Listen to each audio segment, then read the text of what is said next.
গত ১ মাস ধরে টিভিতে শুধু একটাই নিউজ চলছে, খুন আর খুন। এই ১ মাসে ৪টা খুন হয়ে গেল, কিন্তু পুলিশ তো কিছুই করতে পারছে না। এই খুনিকেও ধরতে পারছে না। কেনই বা এভাবে খুন করছে, এসব বিষয়ে এখনো কোনো তথ্য পাওয়া যায়নি। এদিকে আমি আর আমার কিছু কলিগরা মিলে এই নিউজটা দেখছিলাম। তখনই আমার একজন বড় অফিসার আমাকে ডেকে পাঠালেন তার কেবিনে। আমি ওনার কেবিনে চলে গেলাম। ভেতরে আসতে পারি স্যার? হ্যাঁ আসো, তোমার জন্য অপেক্ষা করছিলাম। জি স্যার, বলেন। কিছুক্ষণ আগেই তো একটা নিউজ দেখলে তোমরা সবাই। হুম। এখন আমি চাচ্ছি তুমি আর তোমার টিম মিলে এই কেসটা সলভ করো। কিন্তু স্যার, আমি আর আমার টিম তো অন্য একটা কেস নিয়ে কাজ করছি। ওগুলো সব ছেড়ে দাও, আমি ওগুলো অন্যজনকে দিয়ে করিয়ে নেব। এখন এই কেসটাই সবচেয়ে ইম্পর্টেন্ট। একে একে 4টা খুন হয়ে গেল, কিন্তু কে করেছে খুনগুলো সেটা তোমাকে খুঁজে বের করতে হবে। ওকে স্যার, তাহলে আমরা কালকেই ওখানে যাওয়ার জন্য বের হব। ওকে, আর কেসটা কিন্তু সলভ হওয়া চাই। তাহলে এখন আসি স্যার। আমি স্যারকে স্যালুট দিয়ে ওনার কেবিন থেকে বেরিয়ে আসলাম। আপনারা কিছুই বুঝলেন না তো? গল্পের সাথে থাকেন, সব বুঝতে পারবেন। আমি আমার টিমের কাছে চলে আসলাম। আমার টিমে 3জন সদস্য আছে। প্রথম হচ্ছে মিঠুন, যে নাকি হ্যাকিংয়ে এক্সপার্ট। দ্বিতীয় হচ্ছে কুদ্দুস মামা, আর তৃতীয় মিম। কুদ্দুস মামার বিয়ে হয়ে গেছে, উনি আমার সমবয়সী, কিন্তু আমি ওনাকে মামা বলেই ডাকি। তারপর ওদেরকে সব খুলে বললাম, যেগুলো নাকি ডিআইজি স্যার আমাকে বলল। ওরাও যাওয়ার জন্য রাজি হয়ে গেল। তখনই মিঠুন বলল, আমি যাব না তোদের সাথে। কেন? আমি তোদের সাথে যেতে পারি, কিন্তু আমার একটা শর্ত আছে। কি? তুই আজ পর্যন্ত আমাদের তোর বিষয়ে কিছুই বলিসনি। তোর বাসা কোথায়, তুই কি করে এখানে জয়েন হলি, এসব বিষয়ে তুই যদি এগুলো বলিস তাহলেই আমি তোদের সাথে যাব, না হলে না। ওরা দুজনই একসাথে বলল, আমরাও যাব না যদি তুই না বলিস। ওকে, তোদেরকে সব বলবো, কিন্তু এখন না। যাওয়ার সময় ট্রেনে বসে তোদেরকে সব বলবো। ওরা 3জনই একসাথে বলল, ঠিক আছে। তাই আমিও ওই দিনের মতো হেডকোয়ার্টার থেকে আমি যে বাসায় থাকি ওখানে চলে আসলাম। আমি এখানে একটা আন্টির সাথে থাকি। ওনার একটা ছেলে আছে, কিন্তু অনেক বছর আগে নাকি ছেলেটা রাগ করে বাসা ছেড়ে চলে যায়। তারপর থেকে আন্টি একলা থাকে। আমি বাসায় এসে আন্টিকে বললাম খাবার দিতে। আন্টিও আমাকে খাবার দিল। আন্টি, কালকে আমাকে একটা জায়গায় যেতে হবে মিশনের জন্য। ফিরতে ফিরতে হয়তো 2 থেকে 3 মাস লেগে যেতে পারে। এ পর্যন্ত তোমাকে একলাই থাকতে হবে। তুই কোনো চিন্তা করিস না, তুই ভালো করে যা, আমি একা থাকতে পারবো। ঠিক আছে আন্টি। আন্টির সাথে কথা বলতে বলতে খাবার খাওয়া শেষ। তারপর নিজের রুমে এসে কিছু জামা কাপড় ব্যাগটা গুছিয়ে নিলাম। তারপর ঘুমিয়ে পড়লাম। পরের দিন সবার সাথে মিলে ওই জায়গাটা যাচ্ছি। সেখানে নাকি আমাদের পাঠানো হচ্ছে। ট্রেনের মধ্যে বসে আছি। এখন বল তোর সব অতীতের বিষয়ে। ওকে, বলছি। তার আগে আপনাদেরকে আমার পরিচয়টা দেইনি। আমি মজিবুর রহমান, বাবা মার 2 মাত্র সন্তান। আমার একজন ছোট বোন আছে, সে আমার থেকে 4 বছরের ছোট। আপনাদেরকে এত কিছু বলে বোরিং ফিল করাতে চাই না, তাই চলেন সোজা গল্পে ফেরা যাক।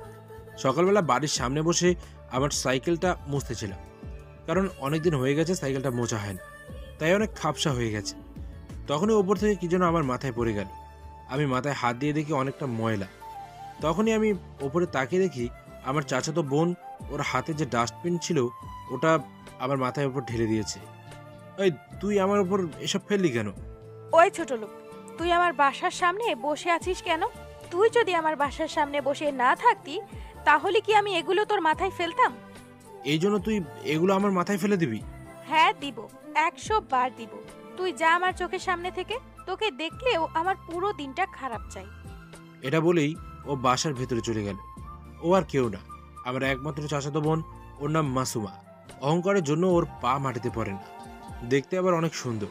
কলেজে ওর পেছনে অনেক ছেলে ঘুরে, কিন্তু কাউকেও পাত্তা দেয় না। ও সবসময় আমার সাথে এভাবে কথা বলে, জানি না কেন। তাই আমিও আর কিছু না ভেবে গিয়ে গোসল করে নিলাম। তারপর খাওয়া দাওয়া করে কলেজে যাওয়ার জন্য বেরিয়ে গেলাম। আমার সাইকেলটা নিয়ে কলেজে যাচ্ছি।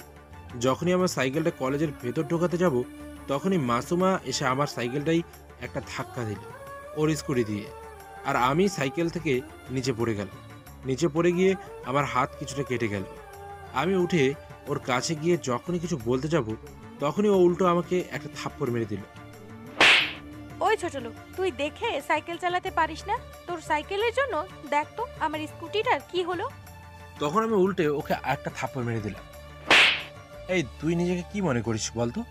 তুই আমাকে মেরেছিস? দাঁড়া, তোকে তো আমি। কথাটা বলে মাসুমা আমার চুলগুলো টেনে ধরল।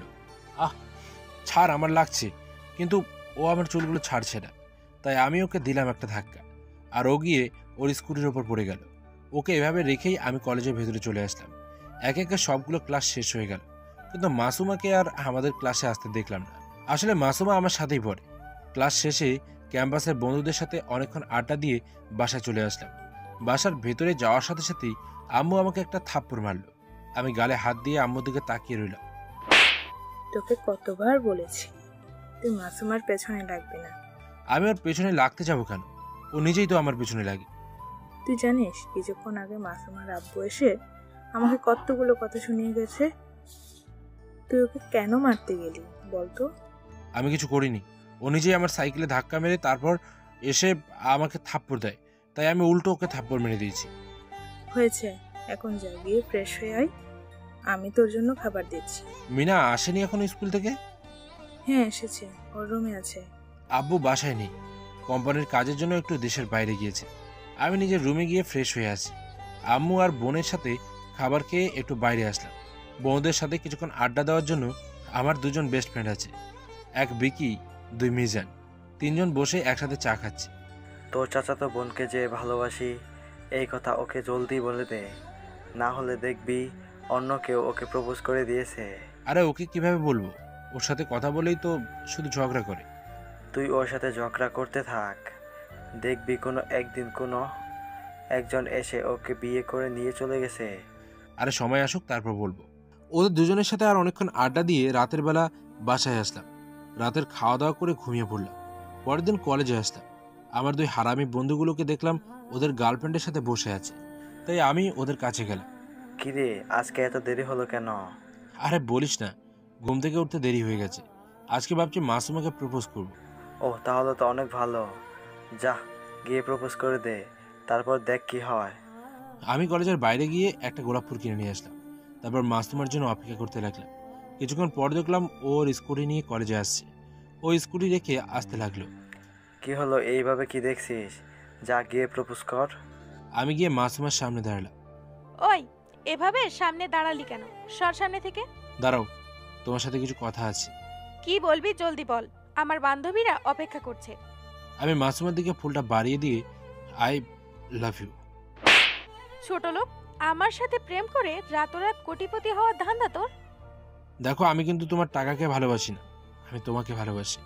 তুই ভাবলি কি করে তোর সাথে আমি প্রেম করব? তুই নিজের দিকে তাকিয়ে দেখেছিস? পুরো একটা খ্যাত খ্যাত লাগে তোকে। আমি যদি এক ইশারা করি তাহলে কলেজের সব থেকে স্মার্ট ছেলে এসে আমাকে প্রপোজ করবে। মাসুমা আরো অনেক কিছু বলে আমাকে অপমান করে ওখান থেকে চলে গেল। আমি শুধু মাথা নিচু করে ওখানে দাঁড়িয়ে রইলাম। ও ঠিকই বলেছে, আমি একদম অগোছালো একজন ছেলে, যাকে নাকি এ যুগে খ্যাত বলে। আমি আর ওখানে না দাঁড়িয়ে থেকে সোজা বাসায় চলে আসলাম। আম্মু অনেক প্রশ্ন করেছে আমি কেন এত জলদি কলেজ থেকে চলে এসেছি, কিন্তু আমি আম্মুকে কোনো প্রশ্নের উত্তর না দিয়ে নিজের রুমে চলে আসলাম। এভাবে দুদিন চলে গেল। বিকেলবেলা বসে মোবাইলে গেম খেলছিলাম। এমন সময় আম্মু এসে বলল, তোর চাচি তোকে ডাকছে, এক্ষুনি যেতে বলেছে। কেন? তুই গিয়ে দেখে আয় কেন ডাকছে। তুমি যাও, আমি আসছি। আসলে চাচি আছে, আমাকে অনেক ভালোবাসে, কিন্তু চাচু কেন জানি আমাকে দুই চোখে দেখতে পারে না। জানি না কেন, আমার এমন মনে হয় যেন আমি ওনার পাকা ধানে মই দিয়েছি, এই জন্য আমাকে দেখতে পারে না। মাসুমাও ঠিক চাচুর মতো হয়েছে। আপনাদের সাথে কথা বলতে বলতে চাচুর বাসায় চলে আসলাম। চাচুর বাসাটা বেশি দূরে না, আমাদের বাসার পাশেই চাচুর বাসা। বাসার ভেতরে গিয়ে চাচিকে খুঁজতে লাগলাম। খুঁজতে খুঁজতে রান্নাঘরে চলে গেলাম। রান্নাঘরে চাচি কি যেন রান্না করছে। কি হয়েছে চাচি, এত আর্জেন্ট ডাকছিলে কেন? ও তুই এসেছিস? মাসুমাকে নিয়ে একটু শপিংয়ে যা তো। কেন, ও একলা যেতে পারে না? সন্ধ্যা হয়ে যাচ্ছে, একলা কি করে যাবে? হ্যাঁ, আর তুই সাথে গেলে কি এমন হবে বলতো? ঠিক আছে, তোমার মেয়েকে বলো রেডি হয়ে থাকতে, আমি আসছি। আমি বাসায় এসে জামা চেঞ্জ করে আম্মুর এখান থেকে গাড়ির চাবি নিয়ে আবার চাচুর বাসার সামনে আসলাম। হ্যাঁ, আমাদের গাড়ি আছে, কিন্তু আমি কলেজে সাইকেল নিয়ে যেতেই ভালোবাসি, সেই জন্য আমি সাইকেল দিয়ে যাই। দুবার হর্ন বাজানোর সাথে সাথেই মাসুমা বাইরে আসলো। মাসুমা পেছনের দরজা খুলে যখনই ভেতরে যাবে তখন, এই, আমাকে তোমার ড্রাইভার মনে হয়? নয়তো কি, তোকে দেখতে একদম ড্রাইভারের মতোই দেখা যায়। যদি পেছনে বসো তাহলে আমি যাব না। এখন ভেবে দেখো কোথায় বসবে। মাসুমা পেছনের দরজা লাগিয়ে আবার আমার পাশে এসে বসলো। আর আমিও গাড়ি চালিয়ে একটা শপিং মলের সামনে চলে আসলাম। মাসুমা একের পর এক জিনিস দেখিয়ে যাচ্ছে, কিন্তু একটাও কিনছে না। বুঝলাম না ও শপিং করতে এসেছে নাকি শুধু দেখতে এসেছে। এই কিছু কিনবি নাকি দেখতে থাকবি? ওই দেখছিস না কিছু পছন্দ হচ্ছে না? কিছু পছন্দ হলেই না কিনবো, আর তুই চুপ থাক। মাসুমার শপিং শেষ হতে হতে অনেক রাত হয়ে গেল, তাই আমরা দুজন গাড়ি দিয়ে আসতেছি। বুঝলাম না আজকে মাসুমা আমার সাথে ভালো ব্যবহার করছে কেন। ও তো কোনোদিনও এরকম ব্যবহার করে না। তাহলে এইসব ভাবনার মাঝে হুট করে গাড়ির সামনে কে যেন এসে পড়লো, তাই আমি কষিয়ে একটা ব্রেক দিলাম। জলদি গাড়ি থেকে বেরিয়ে গিয়ে যখনই লোকটাকে ওঠাতে যাব, তখন দেখলাম আশেপাশ থেকে আরো দুটো ছেলে বেরিয়ে আসলো। ততক্ষণে মাসুমাও গাড়ি থেকে বেরিয়ে এসেছে, দুটো ছেলের হাতেই চাকু। তোদের কাছে যা আছে সব কিছু দে, না হলে এখানেই মেরে ফেলবো আজকে। একটা ছেলে গিয়ে মাসুমার গলায় চাকু ধরলো। মাসুমা ভয়ে থরথর করে কাঁপছে। দাঁড়াও, তোমরা ওকে কিছু করো না, গাড়ির পেছনে আছে, সব কিছু আমি বের করে দিচ্ছি। আমি গাড়ির পেছন থেকে গিয়ে একটা রড বের করে হাতে নিলাম। এই রডটা সবসময় গাড়ির মধ্যে থাকে। যে ছেলেটা মাসুমার গলায় চাকু ধরেছিল ওই ছেলেটাই আমার দিকে তাকালো। আমি রডটা পেছনে লুকিয়ে নিলাম। ওদের কাছে গিয়ে আমি আমার মানিব্যাগটা নিচে ফেলে দিলাম, আর মানিব্যাগ থেকেও কিছু টাকা বেরিয়ে নিচে পড়ে গেল। ওই ছেলেগুলো যখনই টাকাগুলো উঠানোর জন্য নিচে বসলো, তখনই আমি রড দিয়ে তিনটার মাথায় বাড়ি দিতে শুরু করলাম। তখন পেছন থেকে মাসুমার আওয়াজ শুনে আমি পিছন ফিরে তাকালাম। দেখলাম মাসুমা নিচে পড়ে গিয়েছে। এর মধ্যে ছেলেগুলোর মধ্যে থেকে একজন ছেলে আমার হাতে চাকু দিয়ে এক টান দিয়ে দৌড়ে পালালো। আমার হাত দিয়ে রক্ত ঝরে পড়তে লাগলো। তো আমি আগে মাসুমার কাছে গেলাম। মাসুমার গলা থেকে রক্ত পড়তে দেখলাম। এই মাসুমা, কি হয়েছে? মাসুমা কিছু বলার আগেই জ্ঞান হারিয়ে ফেললো। আমার পকেট থেকে রুমাল বের করে মাসুমার গলায় বেঁধে দিলাম। তারপর মাসুমাকে কোলে তুলে নিয়ে গাড়িতে বসলাম। আমার হাত দিয়ে যে রক্ত পড়ছে এটার দিকে আমার কোনো খেয়াল ছিল না। আমি গাড়িটা দ্রুত একটা হসপিটালে নিয়ে গেলাম। হসপিটালে যাওয়ার সাথে সাথেই দুটো ডাক্তার এসে মাসুমাকে নিয়ে গেল একটা কেবিনে। আপনার হাত থেকে তো দেখি এখনো রক্ত পড়ছে, আপনি চলেন আমার সাথে। ডাক্তারের সাথে আমি একটা কেবিনে গেলাম। ডাক্তার সুন্দর করে আমার হাতটা ব্যান্ডেজ করে দিল। আমি আবার মাসুমাকে যে কেবিনে নিয়ে গেল ওখানে গেলাম। সাথে সাথে দেখলাম একটা ডাক্তার বের হলো কেবিন থেকে। আমি ডাক্তারের কাছে গেলাম জলদি করে। ডাক্তার, মাসুমা কেমন আছে? ওর কি হয়েছে? আপনি এত উত্তেজিত হবেন না, উনি ঠিক আছে, ওনার কিছু হয়নি। হয়তো উনি রক্ত থেকে ভয় পায়, তাই সামান্য রক্ত থেকে ভয় পেয়ে অজ্ঞান হয়ে গেছে। আমরা ওনার গলায় ভালো করে ব্যান্ডেজ দিয়ে দিয়েছি, কিছুক্ষণের মধ্যেই জ্ঞান ফিরে আসবে, আপনি একটু ওয়েট করেন। এটা বলেই ডাক্তার চলে গেল। আর আমি কেবিনের ভেতর গিয়ে দেখি মাসুমা ঘুমিয়ে আছে। এই প্রথম মাসুমাকে ঘুমন্ত চেহারায় দেখলাম। কত না কিউট দেখাচ্ছে ওকে। ওর দিকে আমি এক নজরে চেয়ে থাকলাম। মাসুমা মিটমিট করে চোখ খুলতে দেখলাম। চোখ খুলে আমাকে ওর পাশে দেখতে পেয়ে সোজা আমাকে জড়িয়ে ধরলো। এটার জন্য আমি মোটেও প্রস্তুত ছিলাম না। কি হচ্ছে? ছাড়ো বলছি, এটা হসপিটাল। ওহ সরি, আমি অনেক ভয় পেয়ে গিয়েছিলাম। আর আমরা না রাস্তায় ছিলাম, হসপিটালে কি করে আসলাম? তুমি তো ওই রাস্তার ওখানে বেহুশ হয়েছিলে, তাই আমাকে এই হাসপাতালে নিয়ে আসতে হলো তোমায়। আমি বাসায় যাব। তুমি বসো, আমি ডাক্তারের সাথে কথা বলে এসেছি। জলদি আসবে। কি হলো? আজকেও এত ভালো ব্যবহার করছে কেন? হয়তো ওকে হসপিটালে নিয়ে আসার জন্য ভালো ব্যবহার করছে। আমারও সব জেনে কোনো কাজ নেই। আমি ডাক্তারের সাথে কথা বলে মাসুমাকে নিয়ে বাসার উদ্দেশ্যে বেরিয়ে আসতাম হসপিটাল থেকে। গাড়িতে করে আসার সময় মাসুমা একটাও কথা বলেনি। আমরা সোজা বাসায় চলে আসলাম। মাসুমা বাসার ভেতর চলে গেল, কিন্তু ওর শপিং ব্যাগগুলো গাড়ির ভেতরে রেখে চলে গেছে। তাই আমি ওগুলো বাড়ির ভেতরে গিয়ে চাচির হাতে দিলাম। কি রে, তোদের আসতে এত দেরি হলো কেন? দেরি হবে না? তোমার মেয়ে তো শপিংই শেষ হয় না। এখন আমি আসি চাচি, অনেক রাত হয়ে গেছে, কালকে তোমার সাথে কথা বলবো না। চাচিকে কিছু বলতে না দিয়ে সোজা বাসায় চলে আসলাম। আপনারা এখন হয়তো ভাবতে পারেন যে মাসুমার তো গলায় ব্যান্ডেজ করা হলো, তাহলে ওটা চাচি দেখলো না কেন? আসলে ওড়না দিয়ে মাসুমা গলাটা সুন্দর করে ঢেকে রেখেছে, তাই চাচি দেখতে পায়নি। আমিও বাসায় এসে খাবার না খেয়ে ঘুমিয়ে পড়লাম। আম্মু খাবার খেতে বলছে, কিন্তু আমি খাইনি। পরের দিন সকালে ঘুম ভাঙতেই আমার মাথার পাশে আম্মুকে দেখতে পেলাম। শরীরটা কেমন যেন ভারী ভারী মনে হচ্ছে। আম্মু, কি হয়েছে আমার? রাতে তুই যখন না খেয়ে রুমে চলে আসলি, তখনই আমার সন্দেহ হয় তোর হয়তো কিছু হয়েছে। তাই আমি কিছুক্ষণ পর রুমে এসে দেখি তোর শরীর জ্বরে কাঁপছে। তাই আমি তোর মাথায় জ্বরপট্টি দিয়েছিলাম। এখন বলতো তোর হাতে কি হয়েছে? আসলে আম্মু, আমি আম্মুকে সব বললাম কালকে রাতে কি হয়েছিল। ঠিক আছে, তুই এখন গিয়ে ফ্রেশ হয়ে আয়, আমি খাবার দিচ্ছি। খাবার খেয়ে আবার তোকে ওষুধ খেতে হবে। ঠিক আছে, তুমি যাও, আমি আসছি। আমি ফ্রেশ হয়ে নিজে খাবার খেতে চলে আসলাম। খাবার টেবিলে বসে খাবার খাচ্ছি। আম্মু, মিনা কোথায়? মিনা আমার বোনের নাম। ও তো স্কুলে চলে গিয়েছে, আর আজকে তোর কলেজে যেতে হবে না। আব্বু কখন বাসায়? কালকে আসবে। এখন কথা না বলে খা। খাবার খেয়ে আমি মাসুমাদের বাসায় আসলাম। চাচি, মাসুমা কোথায়? তুই সত্যি করে আমাকে একটা কথা বল, কি? কাল রাতে কি হয়েছিল? আসলে চাচি, আমি চাচিকেও সবকিছু খুলে বললাম। ভালো হয়েছে তোর চাচ্চু বাসায় নেই। এখন যদি তোর চাচ্চু বাসায় থাকতো তাহলে পুরো বাসাটাই মাথায় উঠিয়ে নিত। কেন, চাচু আবার কোথায় গিয়েছে? তোর চাচ্চু কিছুজনের জন্য কোম্পানির কাজে বাইরে গিয়েছে। ও আচ্ছা, মাসুমা কোথায় এখন? রুমে শুয়ে আছি। ওকে, তাহলে এখন আমি আছি। বাইরে আসতে না আসতেই বিকি কল দিল। হ্যাঁ দোস্ত, বল কি হয়েছে? তুই এক্ষুনি চাচার দোকানের সামনে আয়। কেন? তুই আগে আয়, তারপর আমি তোকে সব বলছি। ওকে, ওই অপেক্ষা কর, আমি আসছি। কিছুক্ষণের মধ্যে আমি চাচার দোকানের সামনে চলে গেলাম। দেখলাম বিকি একটা চেয়ারে বসে আছে। হ্যাঁ রে দোস্ত, বল এখন কি হয়েছে? একটা সাহায্য করতে পারবি আমায়? কি হয়েছে তোর, বলতো? অনেকদিন আগে আমি একটা কলেজে ভর্তির অ্যাপ্লাই করেছিলাম। আজকে ওখান থেকে লেটার এসেছে যাতে জলদি গিয়ে ওখানে ভর্তি হই। মানে কি? তুই তো অলরেডি আমাদের কলেজে পড়ছিস, তাহলে? তুই তো আমার ফ্যামিলির বিষয়ে জানিসই। আব্বু একলা একজন মানুষ, আমার পড়ার খরচ ওঠাতে পারে না। তাই আমি ভেবেছি ওখানে গিয়ে পার্ট টাইম জব করব আর পড়াশোনা করব। ও আচ্ছা, তাহলে আমি এখন তোকে কি সাহায্য করতে পারি? আমার এক্ষুনি কিছু টাকার প্রয়োজন। কত? 10 থেকে 20,000 টাকা হলেই হবে। ঠিক আছে, পেয়ে যাবি। এখন বল কখন যাবি ওখানে? আজকে বিকালে ট্রেনে যাব। এখন যাব কলেজ থেকে টিসি আনার জন্য। ওকে, রিকির সাথে আরো কিছুক্ষণ আড্ডা দিলাম, তারপর বাসায় চলে আসলাম। বিকালে ফ্রি, বিকিকে 20,000 টাকা দিলাম আর ওকে রেল স্টেশনে দিয়ে আসলাম। বিকি চলে গেল আর আমিও বাসায় চলে আসলাম। এভাবে দেখতে দেখতে অনেক কয়েকদিন চলে গেল। ইদানিং মাসুমার দিকে খেয়াল করলাম, মাসুমা কোনো মেয়েকেই আমার ধারের কাছে আসতে দেয় না।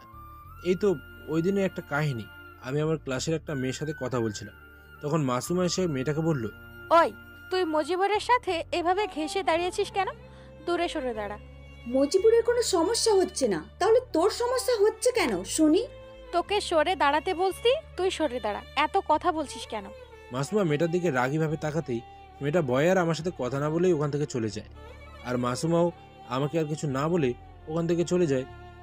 আর আমিও আর কিছু না বলে ওখান থেকে সোজা বেরিয়ে চলে আসি। আজকে আবার কলেজে বসে আমার বন্ধুদের সাথে আড্ডা দিচ্ছি। এমন সময় মাসুমা আমার কাছে আসলো। কিছু বলবে? হ্যাঁ, বলো, কি হয়েছে? কলেজ শেষে গেটের কাছে দাঁড়াবি, তোকে নিয়ে এক জায়গায় যাব। ওকে। কলেজে এসে এখন গেটের সামনে দাঁড়িয়ে আছে, তখনই মাসুমা তার স্কুটি নিয়ে আমার সামনে আসলো। বসো পিছনে। আমার সাইকেল? কলেজের ভেতরে রেখে আয়, কালকে আসার সময় আমার স্কুটি করে চলে আসিস। আমি মাসুমার স্কুটিতে বসার পর ও আমাকে একটা পার্কে নিয়ে আসলো। এখানে নিয়ে আসলো কেন? তুই এখানে বস, আমি আসছি এখনই। এ বলে মাসুমার কোথায় যেন চলে গেল আর আমিও আমার মোবাইল বের করে গেমস খেলতে লাগলাম। কিছুক্ষণ পর দেখলাম মাসুমা আসছে, ওর হাত একটা পেছনে। ও এসে যেটা করলো সেটা আমি কল্পনাতেও ভাবতে পারিনি, কারণ মাসুমা এসে সোজা আমার সামনে হাঁটু গেড়ে বসলো, যেভাবে নাকি ছেলেরা মেয়েদেরকে প্রপোজ করে, ঠিক ওইভাবে। আমি তোকে ভালোবাসি। যদি বলিস কবে থেকে ভালোবাসি সেটা বলতে পারবো না, কিন্তু এটা বলতে পারবো আমি তোকে অনেক ভালোবাসি। প্লিজ আমার প্রপোজটা অ্যাকসেপ্ট করে নে। আমার এখন কি করা উচিত ভেবে পাচ্ছি না। আমি তো ওকে ভালোবাসি, তাই আমিও ওর প্রপোজে রাজি হয়ে গেলাম। বাদাম বাদাম বাদাম বাদাম পাপু ভাজা বাদাম, আমার কাছে নেই গো শুধু কাঁচা বাদাম, আমার কাছে আছে শুধু ভাজা বাদাম। বাদাম লাগবে নাকি? একদম ঠিক সময় এসেছেন মামা। দেন, 4 জনকে 4 প্যাকেট বাদাম দেন। বাদামওয়ালা আমাদের 4 জনকে বাদাম দিয়ে দিল। হ্যাঁ, আবার শুরু কর বলা। তারপর কি হয়েছিল, কিভাবে তুই এখানে আসলি? ওকে, ওই দিন থেকেই আমার আর মাসুমার ভালোবাসাটা শুরু হয়। আমাদের ভালোবাসাটা পুরো একটা বছর কেটে যায়। একদিন মাসুমার আব্বু মাসুমার বিয়ে ঠিক করে অন্য জায়গায়, কিন্তু মাসুমা সোজাসাপটাভাবে মানা করে দেয়, ও আমাকে ছাড়া অন্য কাউকে বিয়ে করবে না। মাসুমা অনেক জেদি থাকায় মাসুমার আব্বু আর কিছু বলে না। ওই দিনই মাসুমার আব্বু আর আমার আব্বু মিলে আমাদের বিয়ে ঠিক করে। আমাদের পড়ালেখা শেষ হওয়ার সাথে সাথেই আমাদের বিয়ে হবে। যেহেতু সবাই রাজি ছিল তাই কোনো সমস্যা হয়নি। হঠাৎ একদিন রাতের বেলায় আমি শুয়েছিলাম, তখনই আমার জানালাটা খোলা শব্দ পাই। আমি ভূত ভেবে অনেক ভয় পেয়ে যাই। যখনই ভূত বলে চিৎকার দেব তখনই কেউ একজন এসে আমার মুখ চেপে ধরল। একদম চুপ, কোনো আওয়াজ করবে না। আমি মাসুমা। এত রাতে তুমি এখানে কি করছো?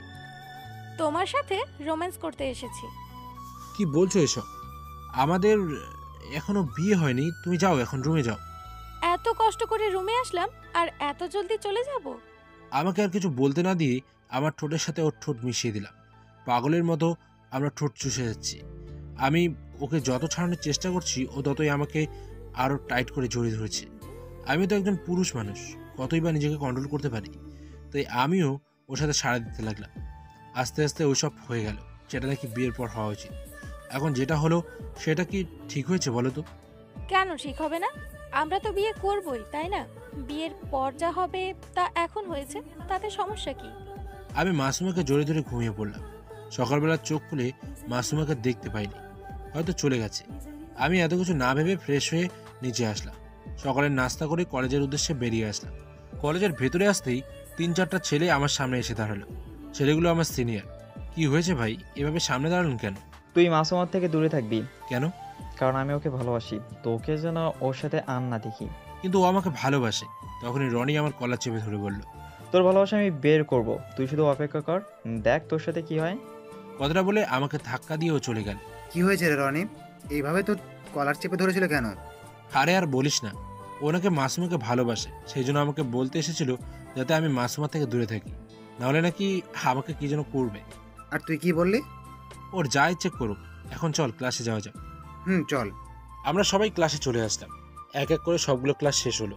আমিও বাসায় চলে আসলাম 4 দিন পর। দোস্ত, কালকে আমার আপুর জন্মদিন, তাই তোকে আসতে হবে কিন্তু। ঠিক আছে দোস্ত, আমি আসবো। এখন চলি, মাসুমার সাথে আজকে ঘুরতে যাব। ঠিক আছে, যা। আমি আর মাসুমা নদীর পাড় দিয়ে হাত ধরে হাঁটছি। আচ্ছা মাসুমা, বিয়ের পর আমাদের প্রথম সন্তান কি হবে, ছেলে না মেয়ে বলো তো? আমি কি করে বলবো? আমি কি মনোবিজ্ঞানী নাকি? আর এভাবে রেগে গেছো কেন?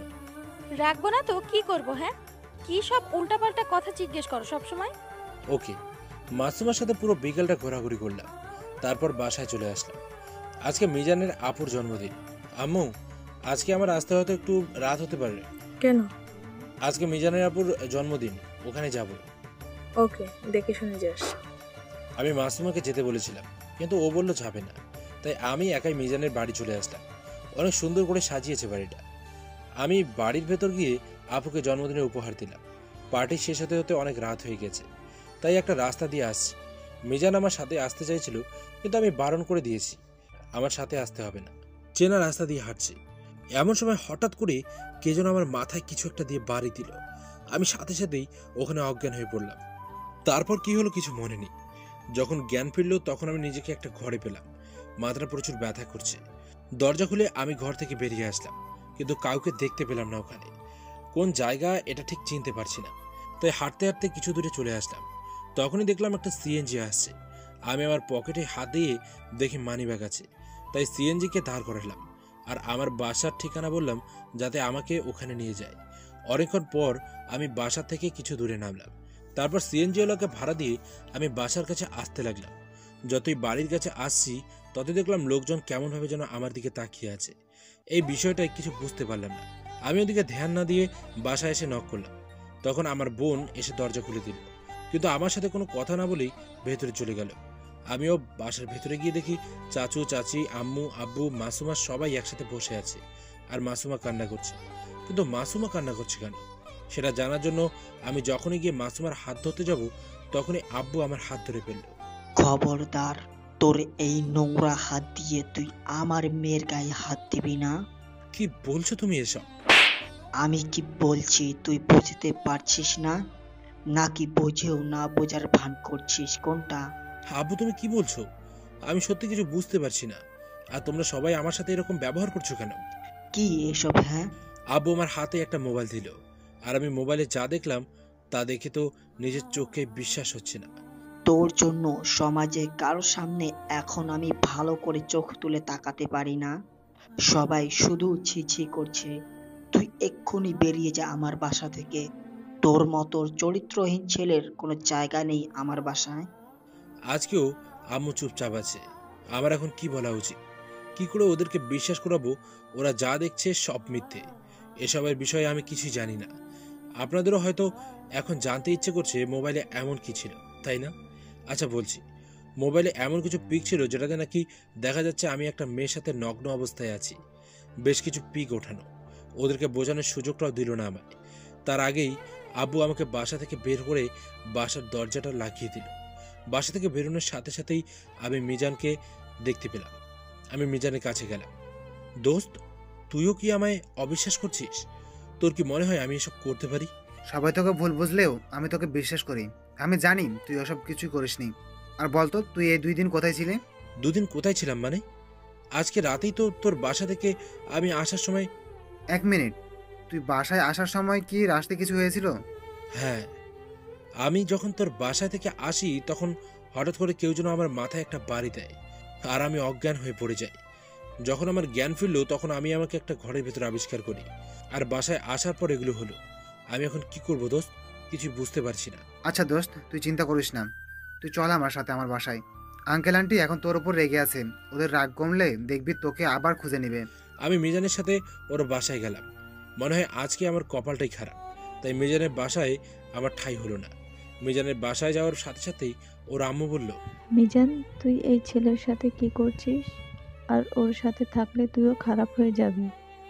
ওকে আমি আমার বাসায় ঢুকতে দেব না। তাই তুই ওকে বল যাতে এখান থেকে চলে যায়, না হলে কিন্তু অনেক খারাপ হয়ে যাবে, বলে দিলাম।